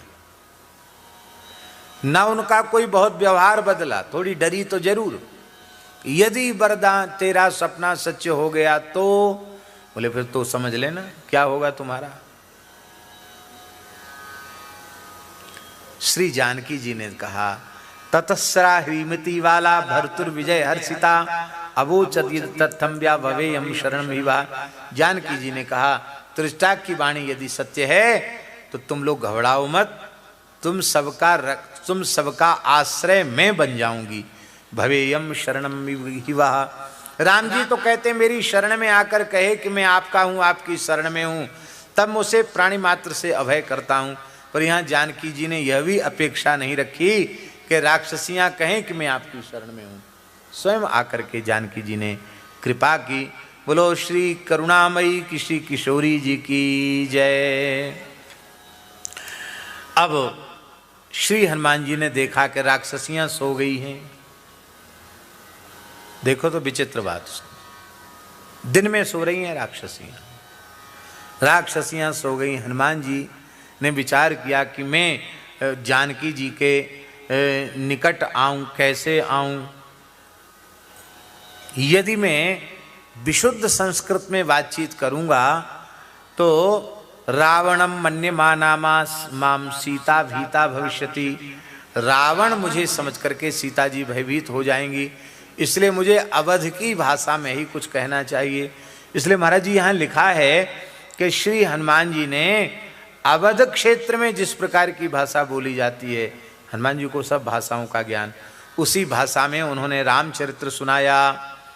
रामचंद्र गुण वरने लागा, सुनतहि सीता कर दुख भागा। और कहा तो जानकी जी ने कहा कि अरे श्री राम जी का कोई सेवक आया है तो वो मुझे दिखाई क्यों नहीं देता है। हनुमान जी सामने आ गए, चरणों में प्रणाम किया। जैसे ही चरणों में प्रणाम किया, जानकी जी फिर रोने लगी। अरे ये यति का रूप धारण करके रावण आया था, यही बंदर बन के आ गया है। बहुत विलाप करने लगी। तब श्री हनुमान जी ने कहा कि नहीं, ना हमस्मि तथा देवी यथा माम अवगच्छसि विशंका त्यजता मेषा श्रद्धस्व बदसो ममो। मेरी बात पर श्रद्धा करो, मैं रावण नहीं हूं, मैं तो राम जी का ही सेवक हूं।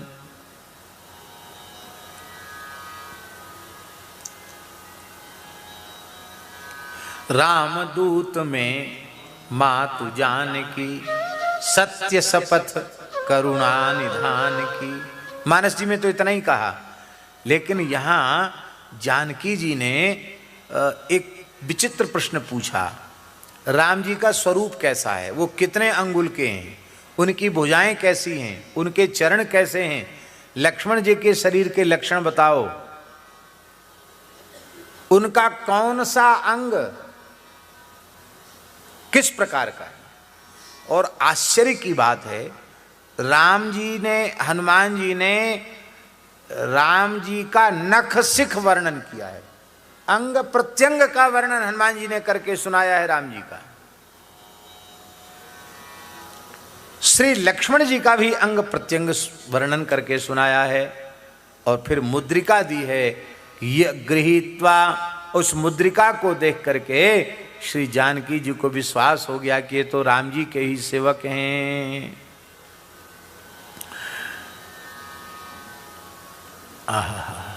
जानकी जी ने कहा कि हे वानरवीर, यह बताओ प्रभु की स्थिति कैसी है, वो कैसे हैं, राम जी कैसे हैं।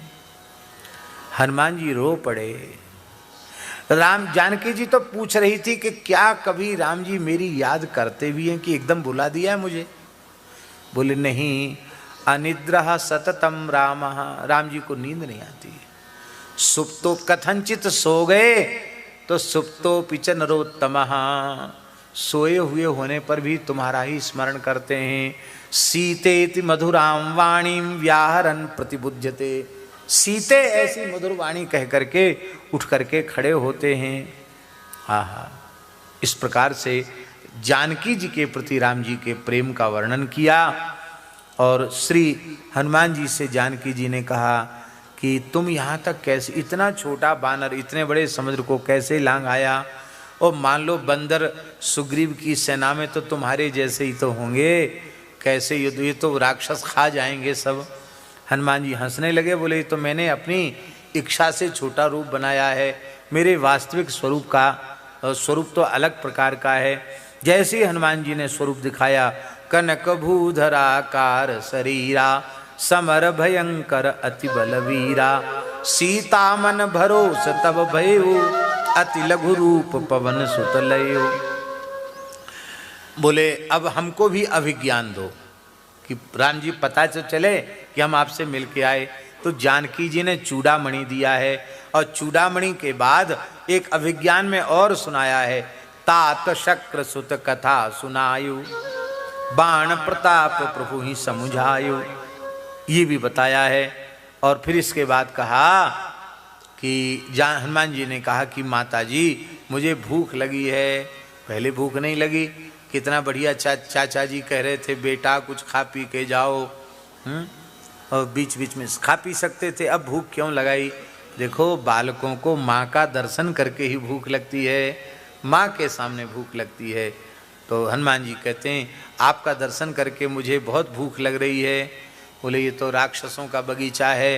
अरे बोले उनते न कर भय माता मोही, इनको तो मैं मक्खी मच्छर भी नहीं समझता हूँ राक्षसों को, बस आप खाली कह दो। जानकी जी ने कहा बिल्कुल ठीक है।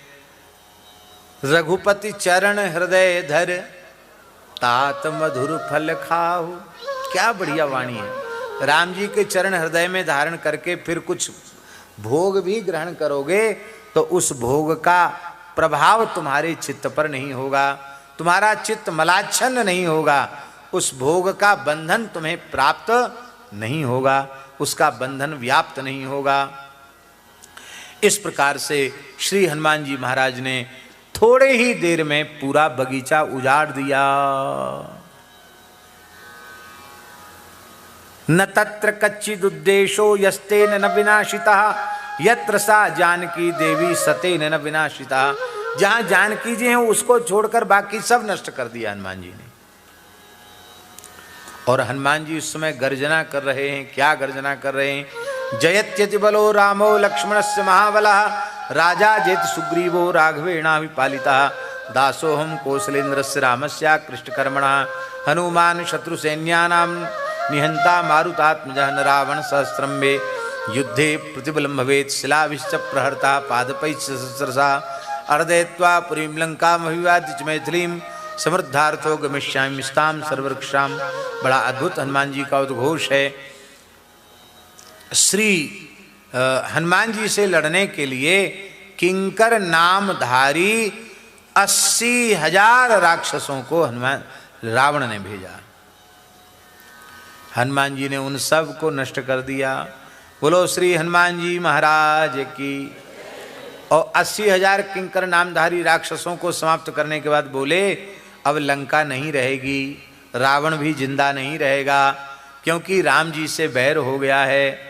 और इसके बाद महाराज फिर से भयंकर युद्ध हुआ। 5 मंत्रियों के पुत्रों का वध कर दिया।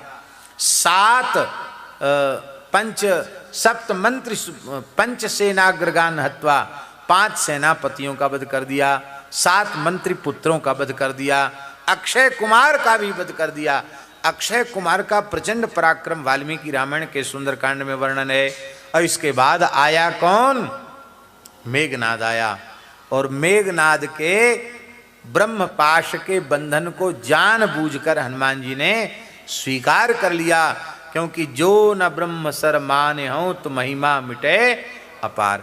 लेकिन भगवान की बड़ी विचित्र लीला, वो राक्षस नहीं समझ पा रहे थे बुद्धू कि ये मंत्रात्मक बंधन है। उन्होंने सोचा ये पतली सी रस्सी तो ये बंदर तोड़ ही देगा। तो उन्होंने क्या किया, एक मोटे रस्सा से हनुमान जी को बांधा। ब्रह्मास्त्र की मर्यादा, दूसरा बंधन होती, ब्रह्मास्त्र गायब हो जाता है, ब्रह्मास्त्र चला गया।